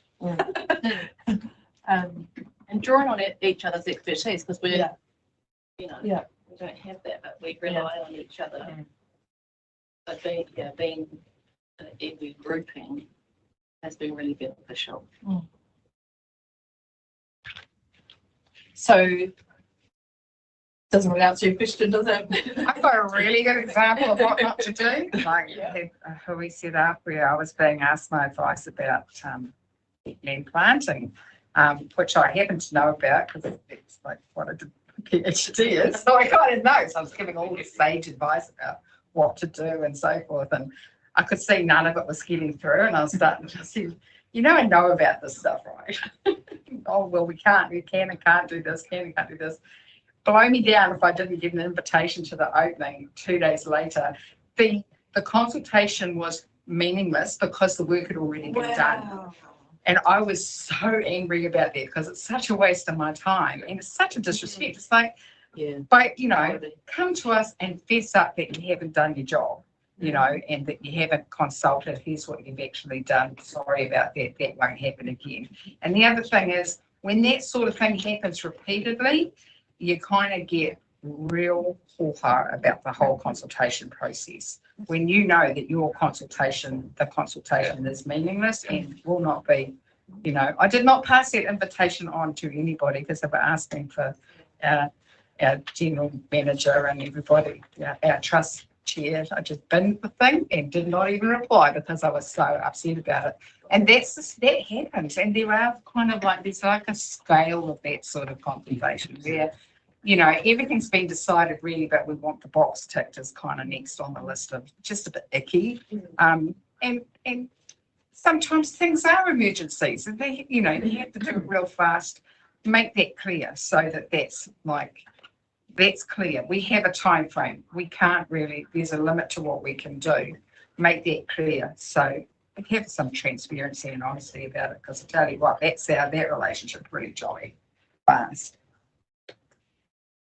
And did you get feedback on that? You biffed the invitation, which is fair enough, but did you actually give feedback to those?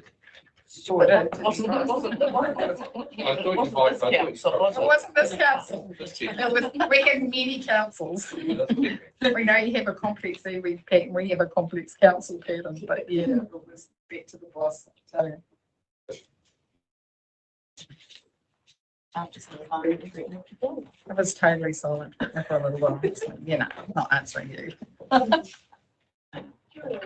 Chair, I think, thank you so much for your feedback. I think it's going to be really valuable. We've got an opportunity to really work that into our current policy, and we are going to be workshopping the policy with council. That's the next stage, and I'll be sure to come back and talk to you guys about it again and talk about the changes that we're considering as well. So, kia ora, thank you very much.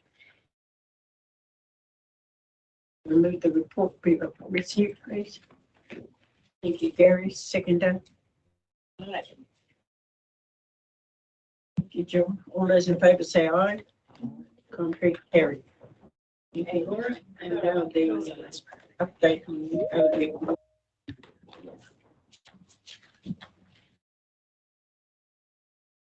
Louisa.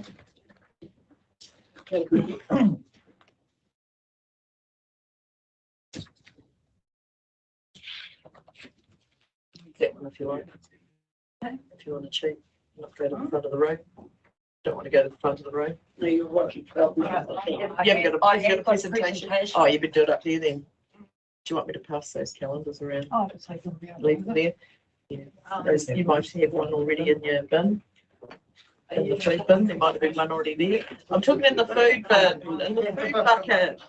They were all put in the buckets with our new curbside.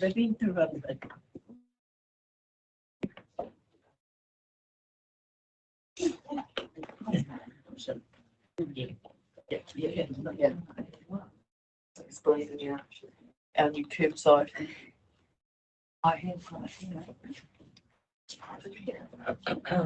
It's getting colder in here, isn't it? Anyone getting cold?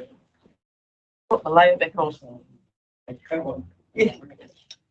Anything. I spoke for last week. I can send it to the old one if you want. Yeah.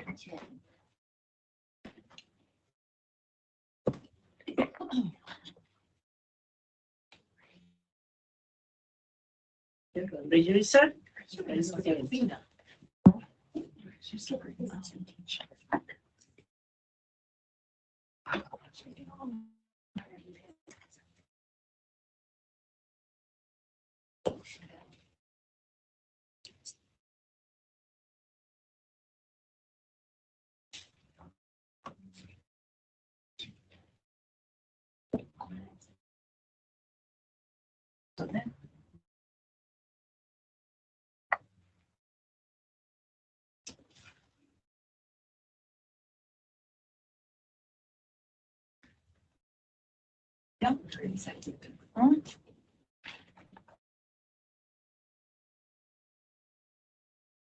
Try it again.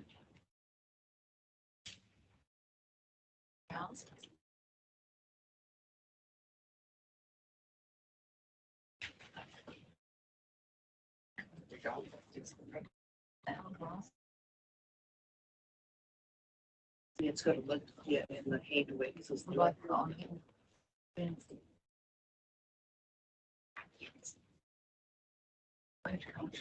Yes, it's just, you know, Mark, it's just saying, you know, oh, no.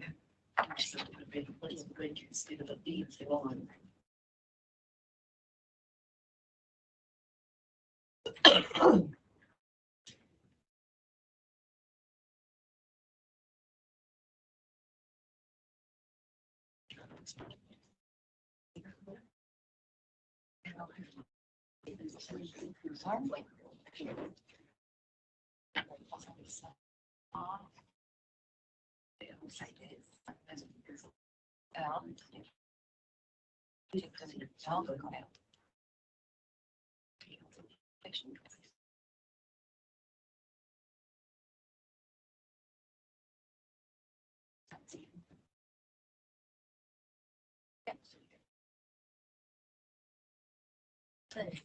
Oh, sorry.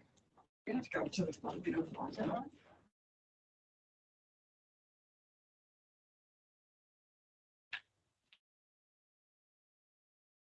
Sure, okay, you tell them a novice in this, okay?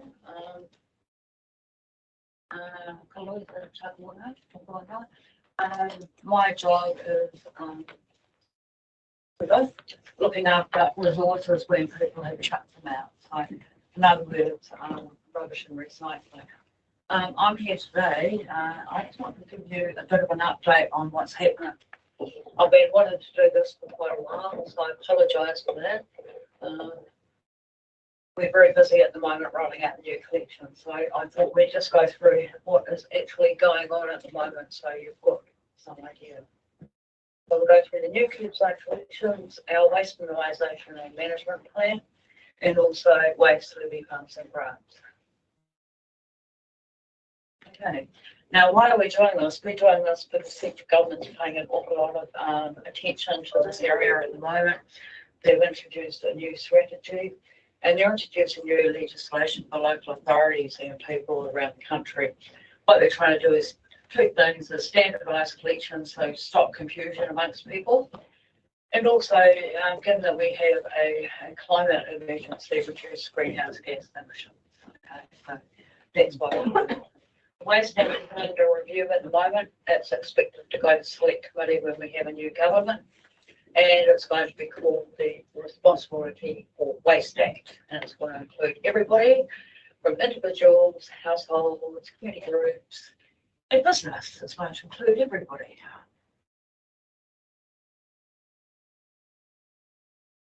Right?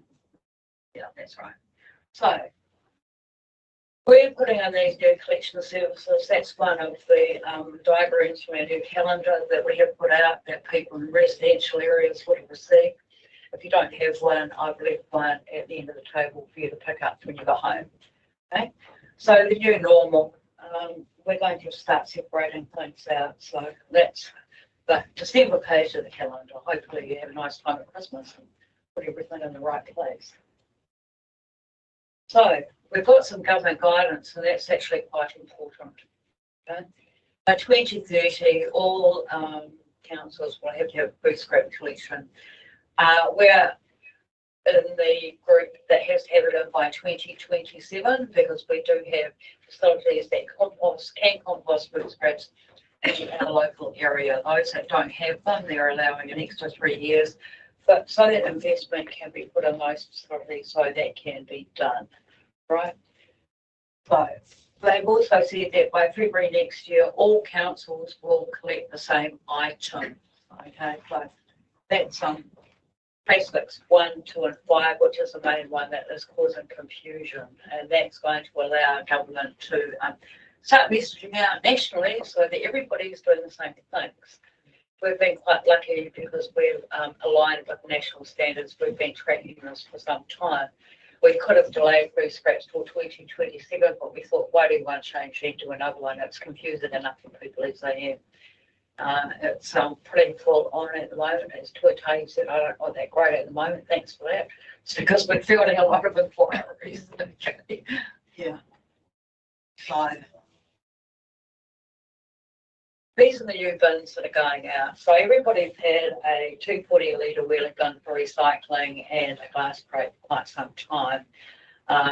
What they're going to get now is we're moving away from the pink rubbish bags to have 120 litre wheeling bin, which is just under 3 bags.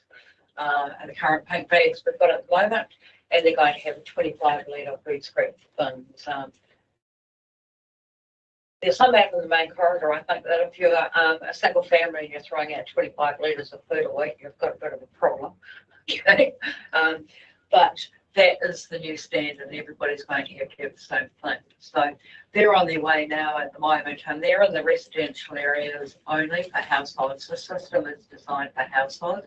It's not designed for business. And we've been running some committee meetings over the last week that have gone quite well, and I'm going to say that I've been with Tuatahi, but he's like me, he's pretty busy. If you would like a presentation, please contact me because we can arrange one. We're really trying to encourage a different sort of behaviour, and we'll cover that a bit further later on. Okay, that's new collection steps, but I want to talk about the waste disposal levy because this has a big impact on you and ourselves. The way the waste levy works is people throw things out. That's waste disposed of to landfill. That's when you chuck things out. 10 years ago, they put the waste levy in. It was $10 a tonne. It's been progressively going up, and starting on the 1st of July this year, it went to $50 a tonne.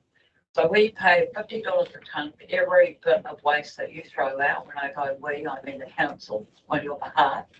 And we pay a further $40 a tonne for greenhouse gas emissions. So that means that the first $90 that we collect goes back to government. Okay, so the disposal levy is charged at the landfill. The landfill operator gives it back to the government.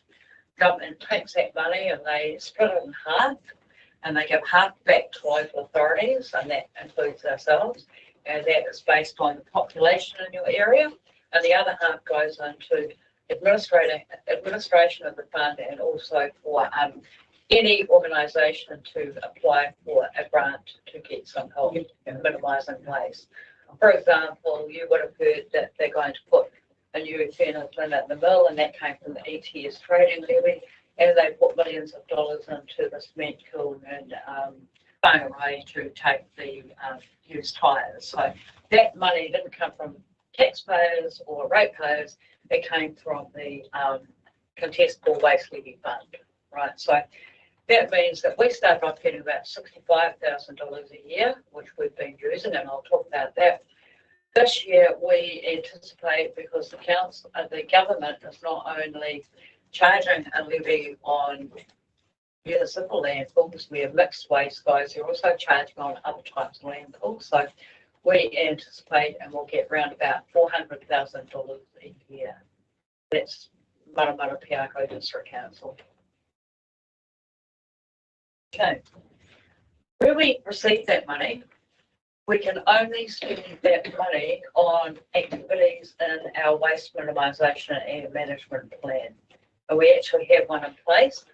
It has to be reviewed by legislation every 5 years. That's changing a little bit, but that will continue. We do that, we go out to consultation, talk to people about that. I will say that we didn't get much feedback. That's normal when things go out to consultation. I want to have to get better at that, but we put the items in there and then we can spend that money on those items. What I will say is we do have 22 action items and you are in there, okay? You are in there on more than these 3 items that I'm showing there, and I think I showed you a link to that plan. You're there to undertake, we fund the Kuri Waste Initiative.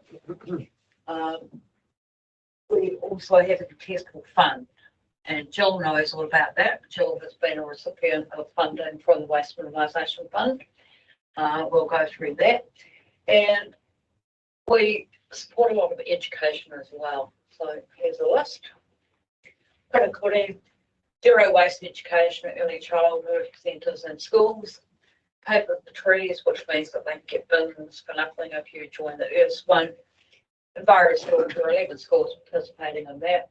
And we have one-off events. Okay, so we've done a few of those. We've done a reusable nappy one with the some of the childhood centres. We run the Equita program, and Jules run one of those. Parakuri have also run some of those. They've been quite successful and been well received. The idea is that we do want to reduce waste to landfill, and that means that we're encouraging people to move from disposable products to reusable products. And that is in every single age group, babies, teens, and adults. We run a Pākehā one as well, and we run some composting workshops. Okay. Wharekura Oto Aroha, the road should be in there, apologies for that. They got a composting system as well. I called out and visited them the other day. I think they need some of your workers to go over there and give them a few clues. I do know that Jill's had quite a bit of experience. I don't know, there. Yeah, there's some of the projects there. That's carbon cycle up the top being put together. At Jill's place is the one being put together at the school, at the Kura. They really enjoyed it. It was quite funny. All the kids came out, all the nannies were there, and everybody really enjoyed it. And there's one of the e-Kura projects as well. So what I'm saying to you is we do have funding available. We have it in the Waste Minimisation Fund. If you have an opportunity and there's something that you would like to do, I think that you really need to get in touch with us because we're quite keen to do that. Examples of that could be a worm farm at a Kura. It could be more e-Kura workshops. I'm talking to Jill about running one where we go to the whānau and do babies, pepe, we do the kamariki, and then we do the koro and the kuya. Because we did find our community workshops, we had a lot of giveaway products and they were disappeared, right? And it's not just for females, it's also for men. Okay? There's some really good stories around that. So what I'm saying to you is there is an opportunity there for you to think about something that will reduce waste to landfill. I have to report on how I spend that money, just so that you know. Okay. And we do need reported back, and we need all your invoices and all of your costs, but we are actually there to help you. We can help business as well, okay? Because a lot of people simply don't know what to do, and that is a concern for us. I think we're going to the next one, which is, are there any questions? So I'm not very good at running this. I think that's my last slide. But that's just to give you an overview on where we are and where we're heading. To give you the opportunity to contact us and ask for help. We can do workshops on what are happening. I know a lot of what I am not in the urban area or outside the urban area. If there is something that we can do to help you, please let us know. We can help you through that as well, because we're very keen. You know, the ultimate goal is parakuri, which is a bit of a dream, but the less waste we send to landfill, better off we all are. Okay. Now we did have Kate Meads, who has been doing a lot of workshops for us, and she explains how landfill operates. And for a lot of people, they really don't know how it works. And she will tell you, at the end of the day, it ends up in a landfill. It's got a big liner at the bottom. It's got a big liner at the top. And in actual fact, nothing goes away, and everything is mummified. Okay. When I look at places like Ahipara, their landfill over there is right by the beach. You go down to Invercargill, the only beach they ever had, they had the landfill there. We have to stop doing this, and we have to find different ways of doing things. So I don't know if you've got any part-time, but please feel free. I always have a question. Yes, I am a little bit deaf, just so you know. I've been in this industry a bit long, so you will have to use your microphone so I can hear. So with the Tarahia landfill, Yes, is it going to last till 2038? I can't answer that question because I don't operate it. Okay. It would depend. I mean, you know, when I started in this industry 30 years ago, which is like time to there were over 300 landfills in New Zealand. Okay. There are now just over 30. Okay. This means that waste is being trucked long distances. Waste comes here from Gisborne, comes from Rotorua. Okay, some of the Auckland waste goes to Whangarei. You know, we know that the landfill in Auckland is running out of space. We know that people are going, that's great, let's burn everything. That's a great solution. You know, it's not well supported at all. The reality is, and I think that Kate made a very good point in one of the workshops the other day, you know, the elders that came before us knew they were frugal, they knew how to manage waste. They didn't have any waste. Okay? It's not about going back to the past, it's about adopting different ways of looking at things. Right? She also made the point, and we're heading that way as well. In Japan, they have more adult nappies than they have children's nappies because we've got an Asian population. All right, so we can't keep doing what we're doing. Okay, and what I'm saying is, any opportunity that any of your iwi have, we're here to support you, and we have funding to support you as well. Okay? We will have to go to a new waste minimisation and management plan. And when that happens, I'm going to make very sure that you know, and I'm going to make very sure that you have some input to that as well.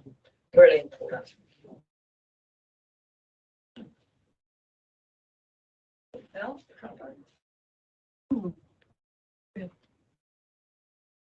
I think just entering on our projects. The carbon compost is great. We have it not in the next paddock from our marae, so we for marae. They actually work really well, but there's a science to it. And so we've had 2 of our team members dedicated to working with the carbon compost. And yeah, there's a science to it. It's not just dump the rubbish in and walk away, which I think a lot of people, you know, sort of think that that's the process. Gosh, we've come up with lots of things like just thinking with education with the ikura. That's with something we're working on with Te Aroha College, for example, and providing wānanga around ikura and you know, changing the narrative from a yaki to a tapu holistic view of your whare tapu. So that's been, we've done one with Te Aroha College. So that's been received really well with the kōtiro over there. So I think that's a quite a good opportunity. But then I always sort of think outside the box, and I'm always challenging Louise's application, I think, of the fund because back in the day, our whānau katoa, all whānau, and still do today a lot, grew their kai. So we didn't go to the supermarket and buy a bag of carrots that came in a plastic bag or cucumbers, etc., etc. So that's the sort of thinking that I sort of want to get to, is it's different. It doesn't necessarily fall in within the box of waste minimisation because it's pre-waste minimisation.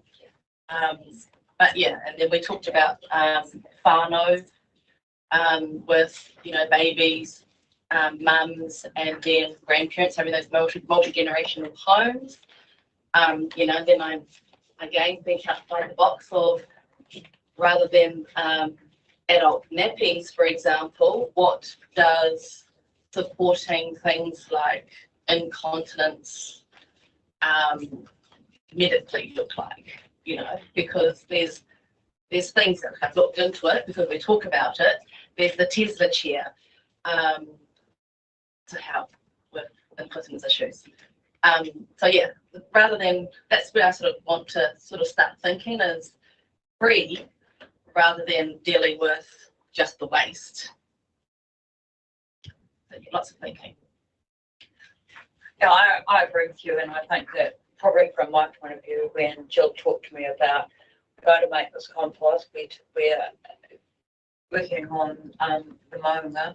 We're taking seedlings from there, we're creating compost, we're growing these, we're nurturing these, and then we're putting them back to the local area.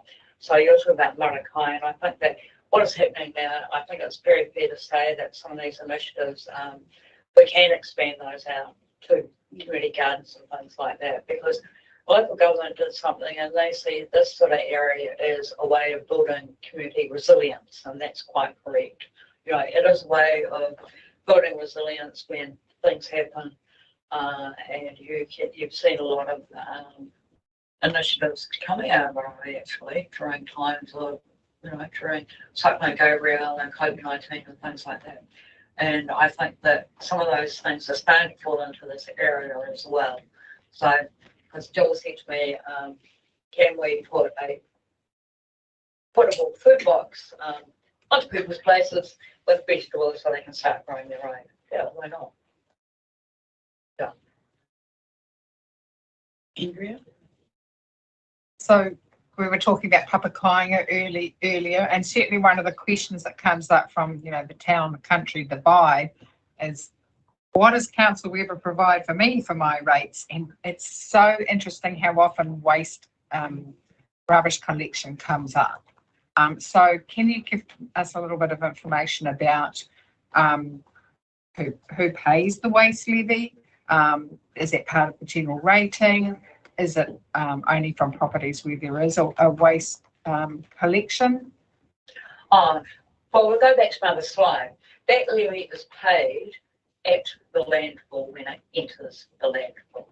Okay, so that levy does not apply until, let's say, for example, enters the gate going into Turahia. If you don't throw anything out, you won't be subject to the levy. So it's not included in the rates. It's not ratepayer funded. Although a portion of the money that we collect, we do have to pay that because we're sending waste collected at the households into the landfill. So a portion of that, potentially, you know, $50 of every tonne of waste we take to landfill as from the 1st of July this year is paid collectively on behalf of all people in this district that throw rubbish out through the council collection. So is that sort of like included in the cost of the bag, like the? Well, it should be. We've been very generous and have put the price up for about 3 years. So no, it was being subsidised through all rates. With the new system, that is going away. Okay, so that cost of disposal and the new red lid bin is factored into what we have to pay on both the waste levy and the emissions trading. So is there an incentive? Because at the moment, you know, when you use the bags, you have an incentive, you know, it's expensive to buy bags. I come from yellow bag country, so it's a little bit different from your pink bags, but you have an incentive to not create so much waste because it costs to buy the bag, so let's just sort of make the most of each bag. But once you have a bin, there is kind of no like incentive to say. yeah, I can actually understand what you're saying, and for some people that could well be the case, because I'm a single person now, so I might put out a bag once a month, you know, now I have to pay the same fee as everybody else. The reality is that when we look at the contract cost now, it's equal to what people pay for. Because we know one of the other things we have to do under legislation is what we call a waste assessment. So we pick up bags early in the morning for anyone's away, or wheelie bins, and so sorts of different categories. And we do know that between 30 and 40% of that waste is actually food scraps. So there is, you know, we know that if people put their food scraps into the bin, there's 120 litre refuse bin collected fortnightly, okay, should be enough. Now, there may be some people that go, well, that's not enough for me. I've got 10 children at home and I use disposable nappies. Well, we're going, if that's the case, it's polluter pays. We're not going to give you additional services. You'll have to buy that off somebody else, because we can only factor in the cost of so much. Really good waste minimisation people will maybe feel disadvantaged, but you know, hopefully, if we get less and less waste to landfill, it means that we keep the contract costs lower and lower over time. Does that make sense? We can't do a variable charge, because that would involve extra cost and administration. And it really isn't financially or feasible. Yes, I can see that. I do think that my mother is totally like measures how many weeks it will take you. You know, she'll do one bag in 6 weeks. Yes. You know, she's careful about it, and has a compost heap, does all of the recycling, separates out the recycling, does it all. You know, she's in her late 80s now. Yeah. She would be ropeable to have, like, you know, to be sort of rolled into that system. And so I understand what you're saying, but it kind of doesn't. Kind of makes it easier to be okay at it, and there is no sort of incentive other than just, you know, feeling quite good about yourself, but to go the extra mile. I get what you're saying, but it's pretty difficult to design a variable system. Yeah. Okay. There's one other really important point I want to make is one of the other things we've done to keep costs down and also meet our emission targets and everything else is we're going to dual purpose trucks. Okay, so one of the big myths is that I'm going to pick up all this recycling and it goes to landfill. So 1 week, and we change the collection days, a vehicle will go around and pick up all the refuse. Okay. That truck will be taken back and will be cleaned out, and the next week will go out and pick up recyclables. So yes, it will be the same truck, but no, your recycling will not be landfilled. Okay. And it's also allowed us to keep the cost quite low. We have painted up the trucks to say this truck does 2 things, because I think that the Virgo article actually sent everybody backwards, because they were talking about the litter bins in public places, not about curbside recycling. However, in saying that, that doesn't mean that curbside recycling is perfect at the moment. It's not. We still get a lot of really horrible stuff in there. And when I say we, I mean right around the country.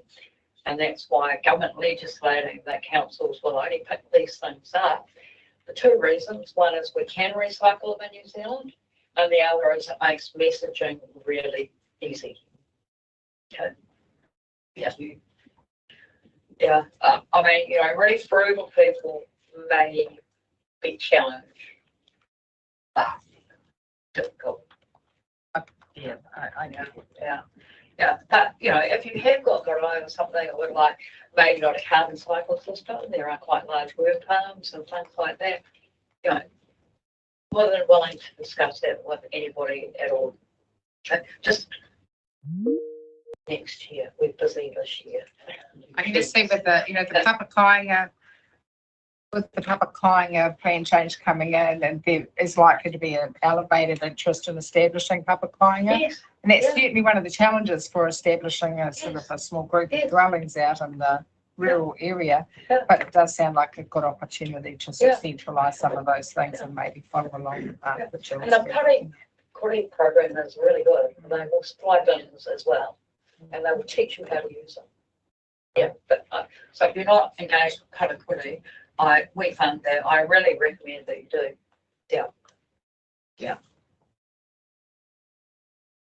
Picky to us. Louisa, thank you for a very informative report. Thank you. Can I have someone move the report be received, please? Joe, seconder. Harry, all those in favour?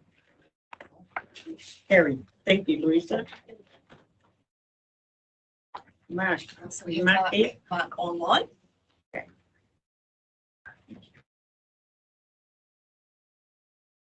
Sorry. Gotcha.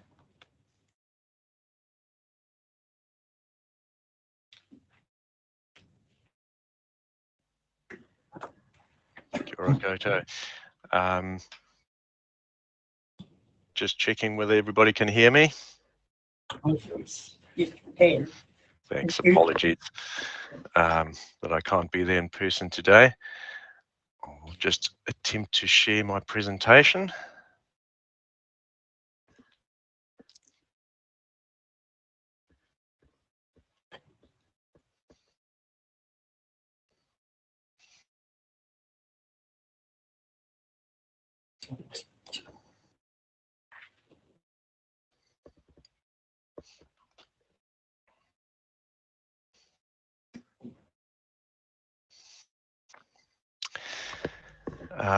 So I'm just going to present a very brief report on the national plan to protect kauri, which several of you may possibly have been involved in already. So I sort of don't want to cover ground that you're well familiar with. The purpose of this report is really just to raise awareness of the national plan and specifically to focus on the rules that are within that plan and what that potentially means for council going forward. So in terms of the legislation, there's the Biosecurity Act, and the national plan sits under that as a national pest management plan, which is one of the tools under the Act. And there's this very long-winded worded document called the Biosecurity National PA Pest Management Plan Order of 2022.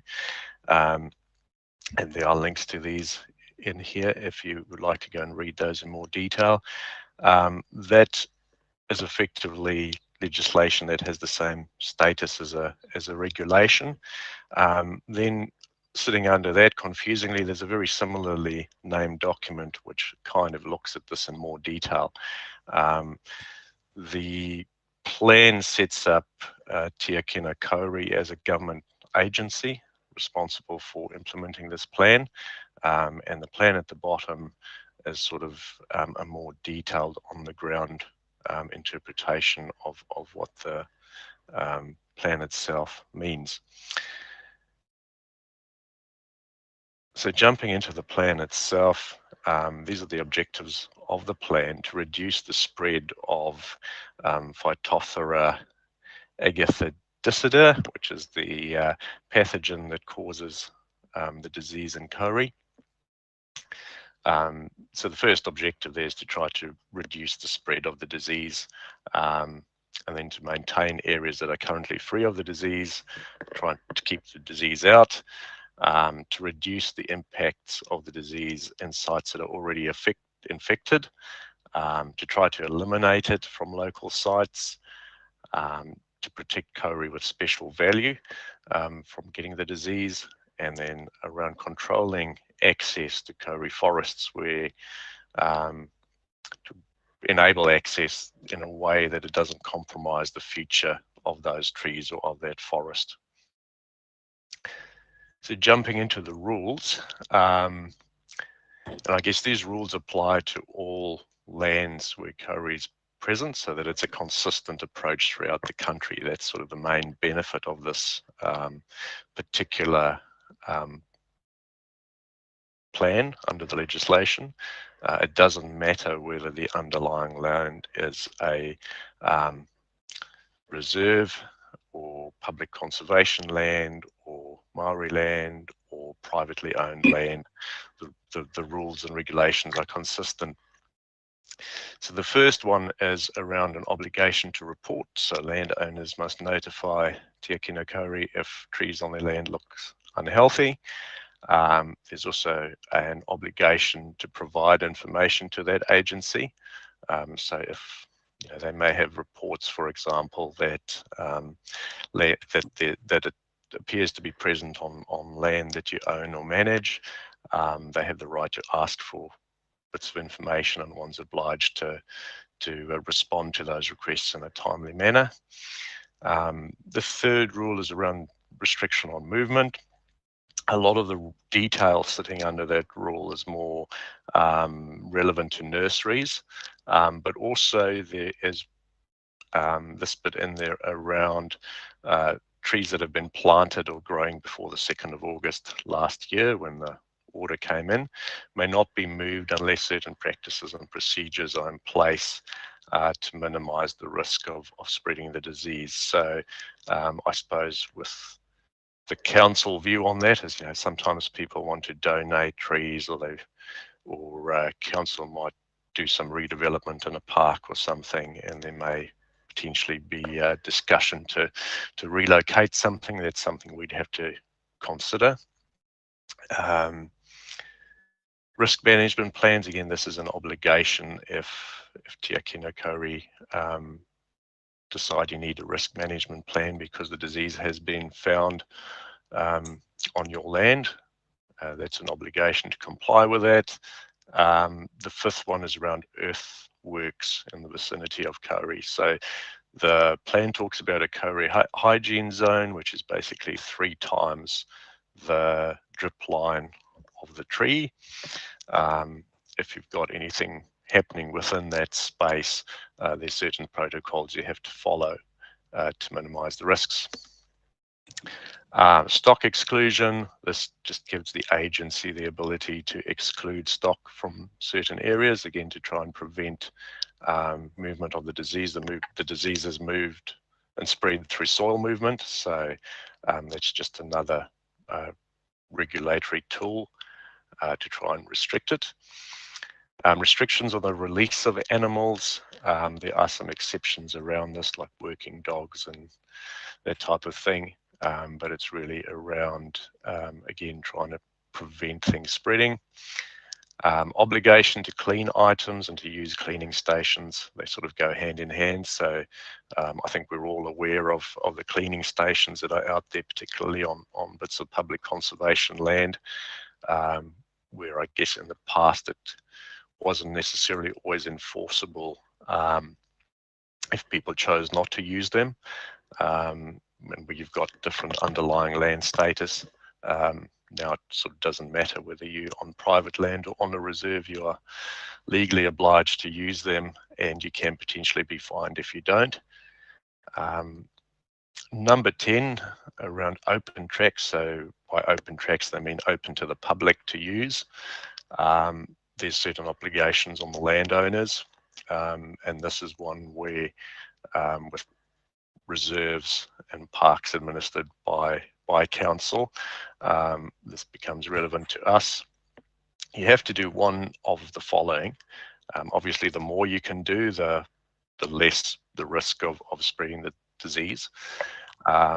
It's either ensuring that tracks and roads avoid that hygiene zone altogether, or to install a cleaning station, or to look at your track surfacing to minimize the risks.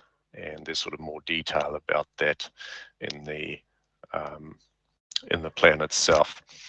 So some of these things are things that we're going to have to look at going forward in our planning of projects, and potentially looking at funding of things as well. The plan identifies local authorities' roles in this process, even though Te Aki no Kauri is the lead agency. It's identified that local authorities, and they've lumped regional and district councils together in this space, so some will apply to a greater or lesser extent. Local authority might contribute through funding to help implement the plan within its district or region, coordinating compliance activities, actively managing the disease on publicly owned lands, and regulating earthworks under the district plan to ensure that those extra requirements are met. So this has been sort of a very high level overview. I must say the website of Te Akina Co, and there's a wealth of information and resources on there. So I would encourage everybody to have a look at that.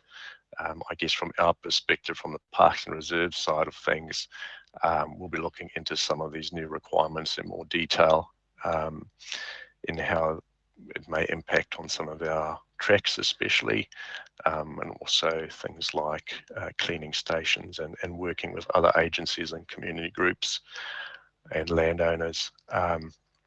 Now, I know that there has been some funding available to iwi authorities, and there have been some wānanga, I think mostly up in Northland, about the plan.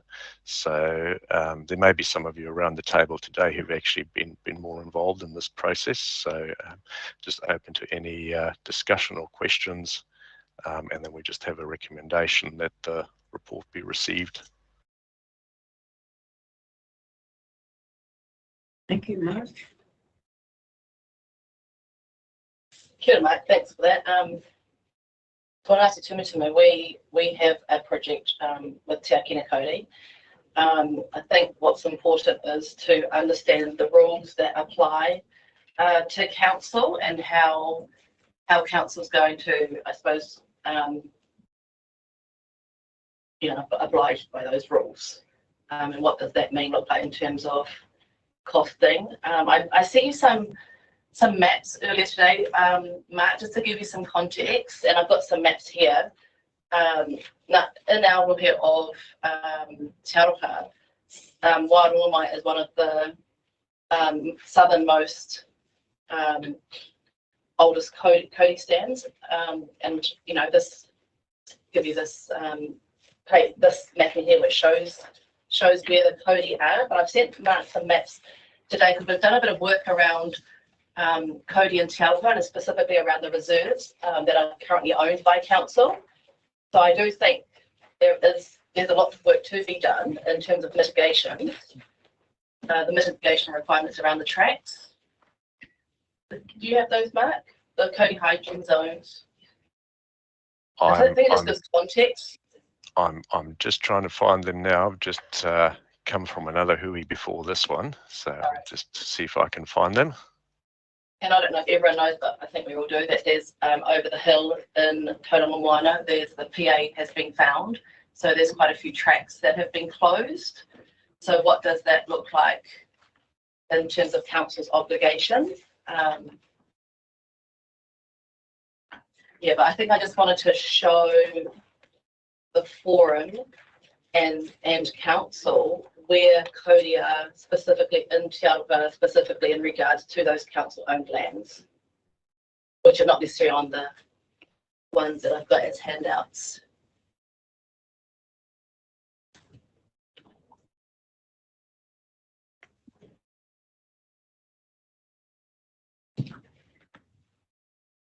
I suppose just talking on that, there's Rule 4 around developing PA risk management plans to control the spread of PA, and earthworks management plan. There was some works that went on in the domain, for example, that was within a metre of a Cody, and there was council weren't aware of these until I raised it with the staff, with the team. So when was that? A couple of weeks ago. When was it announced?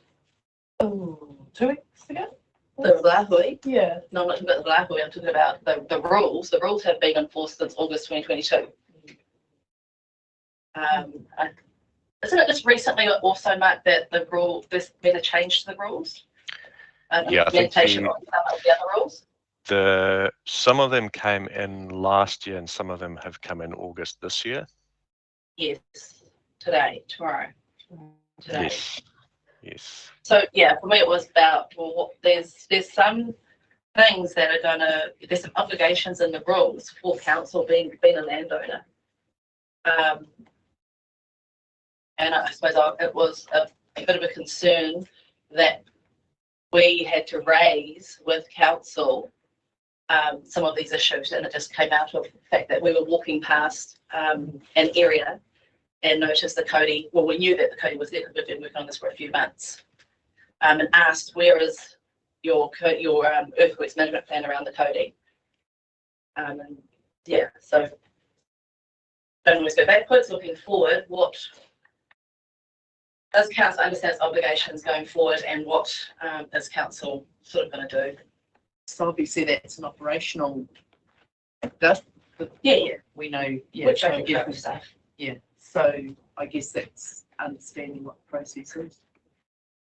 And that's why we thought we'd bring it to the table, because it's not a negative towards staff. You don't know what you don't know, as we know. But I think it was just timely that we had done a bit of work specifically around Tauranga. And then now with this closing of the tracks and that, it just brings it closer to home. Yes. So does that mean, I'm sure we can hold will be shut down all the way to Hauraki, all the way to Mamaku?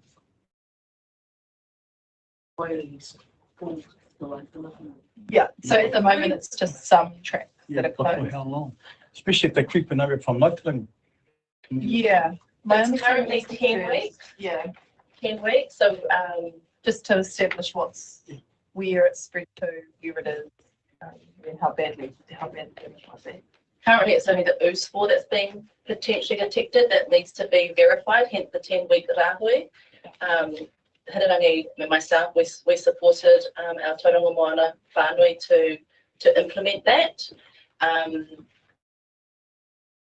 Yeah, what that And means. it was all the whole kaimai reported to that meeting. Under the Yes, I know it was there. Yeah. So he was the one that got a hold of me and he was supposed to get back to me with the council. So I'm guessing it's a big thing, including the hapu and the whenua. Yeah. It's not one-sided. Yeah. DOC implemented what they implemented with the iwi believe who were directly involved, which was Tauranga Moana. We were brought in with Anaru on that. Yeah, Raukawa, Haua were there, us, Hapo. Yeah. Yeah, Tauranga. And Yeah, and so the decision was made around the rahui post that meeting. Not that we were, so I think it was delegated to Tauranga Moana to determine what the rahui looked like. We definitely supported a wider rahui. Whether that had to be a blanket ban. Yeah.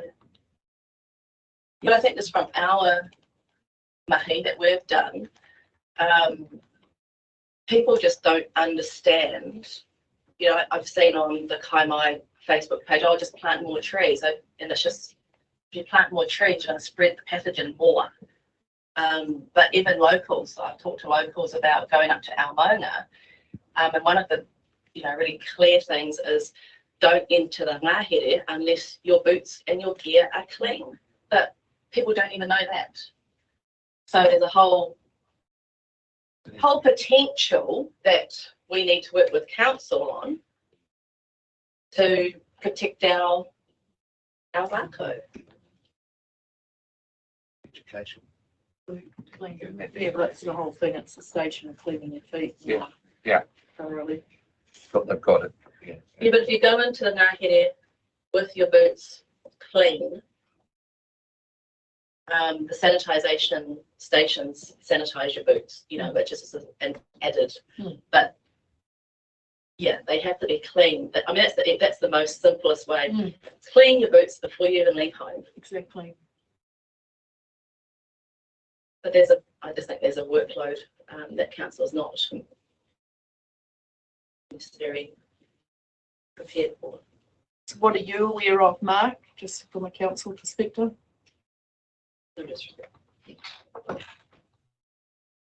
around managing this closure of the tracks. Can you hear me? Just trying to figure it out, I think. I was just asking what do you know, like for us, for council's role in protecting the kauri that we do have?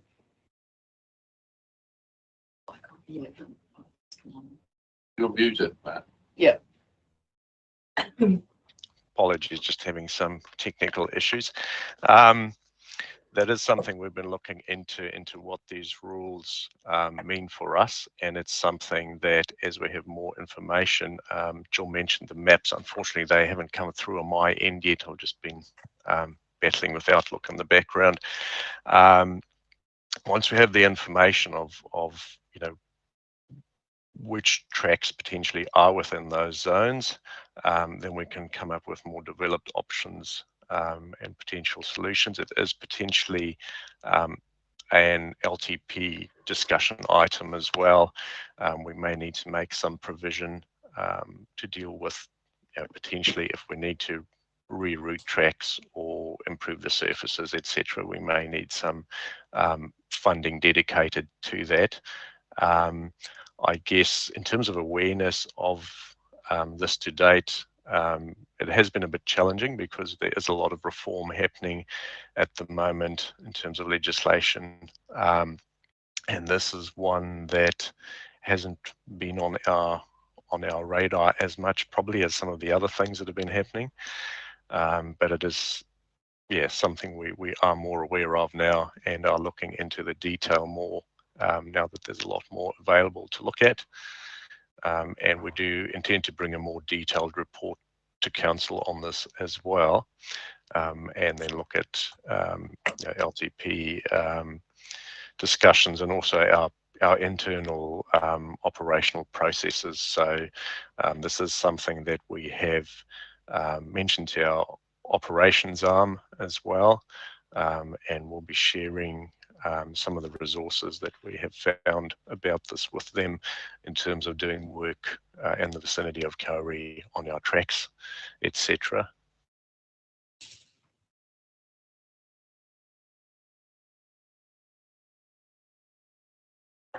Probably an opportunity here to also publicise it more in our local papers as well. Track closures. Yeah. Yeah. Okay. And the effects of kauri dieback, just to educate the public, educate our communities as well. Especially now that it's even closer, because I can remember there was a person, kauri dieback was being talked about in 2013 when I observed a meeting years ago, and I got to see a person talking about it in 2013. That was when it was relatively new. The person had come down before I got elected.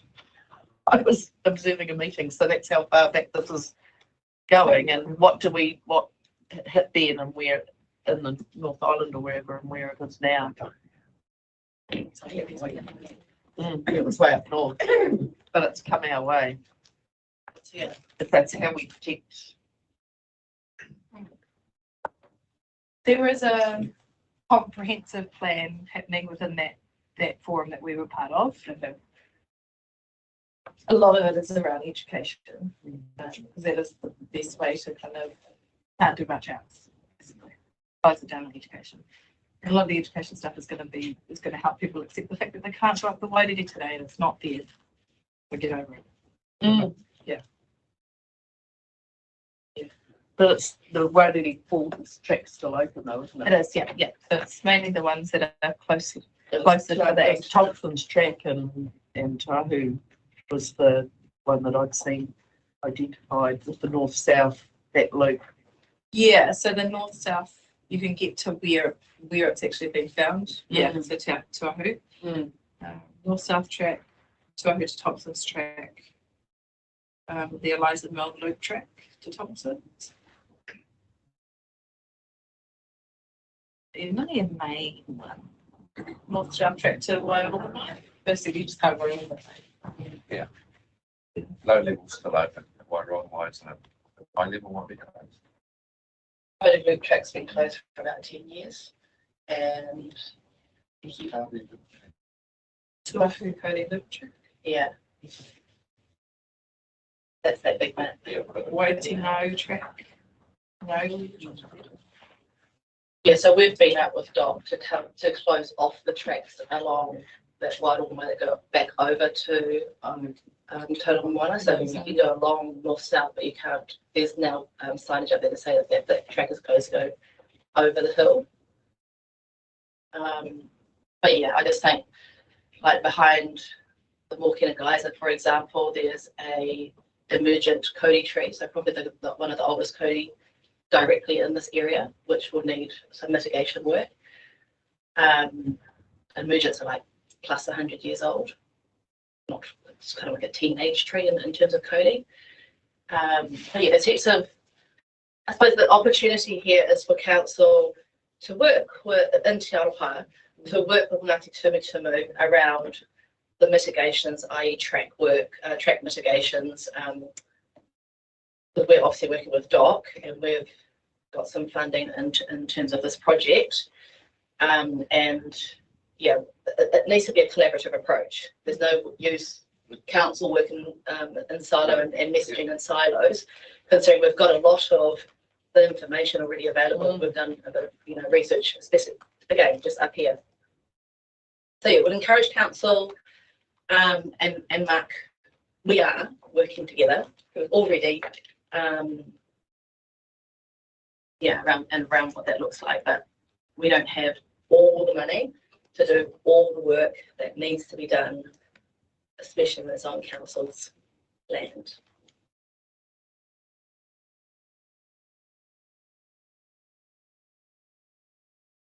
I'll make sure that you have these for your council meeting, Mark. Thanks. For example, those are Cody. So were you bringing a paper to council about it, Mark? Yes.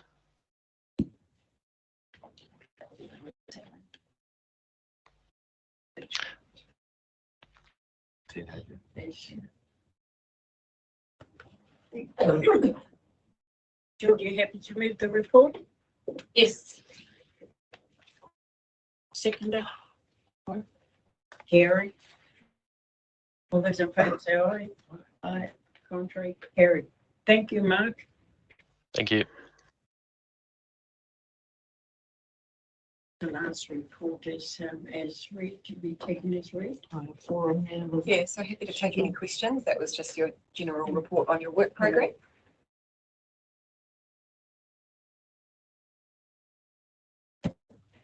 Any questions of Sandra? Taken as read.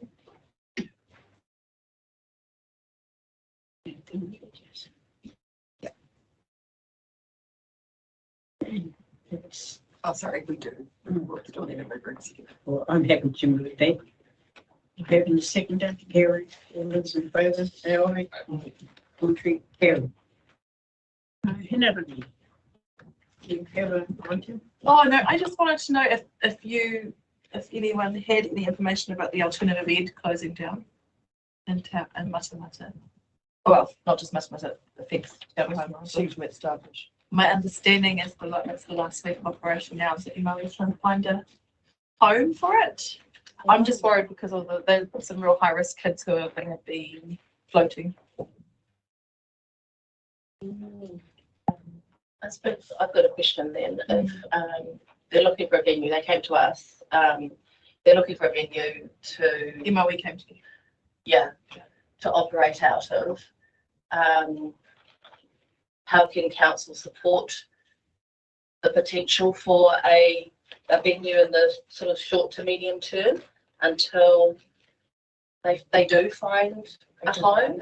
Where are they at the moment? So the old Rawiri rest home on Carey, not Carey Crescent. Gordon Terrace. Gordon Terrace.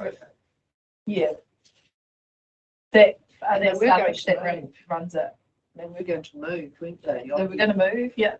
But that tipped over, obviously. They're keeping like the attendance services and some licensing services and stuff. So some contributing services to the old ed, but the main old ed is going to be dropped. So, but yeah, they they haven't come up with a solution yet. Hasn't been publicised. And they were in full capacity too, so they're like 15 kids who have mainly been excluded from school, so they're from Wellington, Te Aroha and Matamata. But I think school hasn't heard anything. But yeah, I mean, we did talk to Don about it. Yeah, and he mentioned, that's all I knew was Yeah. what you'd said, so that's, yeah. So in terms of council potentially offering a site, you've got multiple, for example, the one that I thought of was at the bottom of Te Aroha Domain, the old bowling club hall room, the pavilion. Oh, the top one, yeah, not the bottom one, the one up on the. Where you build a Wilson and Yeah. what is it there? Yeah. So I just think there's opportunity for council to be community minded in this space and what that potentially looks like, and supporting these rangatahi, or the whole district, to make sure that they're not so uplifted and all over the place. Yeah. Because I think the issue with the building is they were in that one that called Terrace with Starfish. Starfish then had to buy another building for them to move into because no one wants to lease to a bunch of kids who might potentially punch holes in the walls and do whatever. And then like, even in Gordon Terrace, they talked about some, Joe from Starfish had talked about there was some rule that was council implemented by council that students like that who are attending Starfish cannot walk down that street to the school. They have to be picked up and driven in because the residents don't want them robbing them on their way to school. That would be a condition of the consent. Yeah. School. Yeah, because I guess and that consent goes back to what, 2018, 19? Yeah, they've been running Alti for 8 years. Yeah. That would have been potentially one of the consents was that they were being picked up and dropped off. So that's a real, it's underfunded as it is, but that's a real big issue is the cost of a building that they have to buy. It's in a residential area too, so I guess it was having that compromise. Resource consenting is hugely complex, and I wouldn't put it as bluntly as, well, maybe that was a perception. I actually did that hearing. Yeah. And there were people who had views, and I managed to deal with one view. But yeah, I think that was a standard thing, is that they would be picked up and dropped off. It was a set time rather than having people just walking in and out in a manner that's that was probably just something that was at the time. I'd have to pull out the consent to see what Yeah, I mean, I guess the issue is is there a way that council would support that by providing a building so that wasn't a barrier to someone taking on the contract or carrying out the. Well, we haven't, but in perpetuity, and for a lot, we haven't. What buildings have we got? Yeah, we haven't got buildings sitting there available for education purposes in that sense. Like even up on the domain, that that you wouldn't be proposing that to be a permanent solution. Because it's not built. No, I did say initial. It's to give them something in the meantime, but council doesn't have buildings just available. So I'm guessing whatever building you have, they've got to be out in the open, away from people, to do what they do. I work for them, and yes, they are a risk. Yeah, they are a risk, but they're not. But they're just people at the end of the day. Absolutely. Yeah, I agree. I mean, they do need saving. Pushing them out, and they can't put them under the mat. And if it's getting shut down, then yeah, that's a shame that it hasn't sort of been publicised more. No. It's horrifically underfunded, so it'd be like economical suicide, I think, for people to take it on. And the EOTC specifications that come with just taking them out to play basketball in town to let off some steam, the bar is pretty high now. So it's not an easy contract. And I guess it is always a problem, but I think when the children are kind of talking about it, all the rangatahi in there are from Matamata, Morrisville and Te Aroha. So yeah, I was going to about how we help with the solution. Yeah. the long-term solution. Yeah. And that's where I know you've been doing a lot of Yeah. heat into that long-term solution. But is it something in the meantime? Right now, yeah, and I sort of put it out there when I was working. I used to work with primary kids, and you can spot them. And you don't have to be an expert to know what's going on. And they are 5-year-olds. Now, these kids are really teenagers. Once they hit 14, 12, they're pretty much, they don't want to listen. So really, I target the schools, but they just turn their back on me, so it's okay. Well, it's not okay, because they ended up in intermediate college, they're gone. And I've worked with a lot of those kids. They're really beautiful kids, but it's what happens at home. But then again, they're normal kids, they just need a break. Yeah. And it starts with education. So if there's no building, then there's some for them. They're really set up for a good place. yeah. Emo is still on the. No answer. I thought we'd just flag it because the conversation might need to be had. Traditionally, council hasn't entered the educational Yeah. space. That's Yeah. the thing. It's health education has not really been our. No, but it's community. But it's community, yeah. But it's still council moving into the wellbeing space now hasn't traditionally been in that space, and we aren't there yet.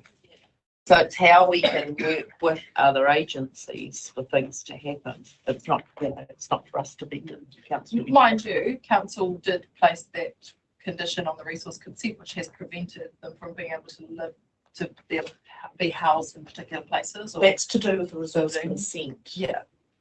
Which So it's still affects the application of the delivery. causes the barrier. So it's still connected, interconnected. I don't think the conversation might come MOE, I don't know. MOE traditionally are terrible at talking to the right people that they need to speak to, but if they're talking to us, is there a conversation that we could probably come and have? Well, I'm talking like short-term solution, a room with some toilets. Exactly. Exactly. Exactly. Like, or Kauia Hall with some toilets. Well, of course, the thing is that you'd have to talk to the community, because council might overall would own the building, but there is a community committee that runs that hall, not the council. Could be another step in the process. Again, we know there's a Yeah, process. there's opportunities there. There's definitely. And again, they would need to be picked up and dropped off. Once you move, they've got to be picked up and dropped off no matter where, whichever town is carting them to town. Yeah, that was like one of the sad things about that contract was the transport. This is not and the funding of that contract. It's ridiculous. But there was no recommendation on it.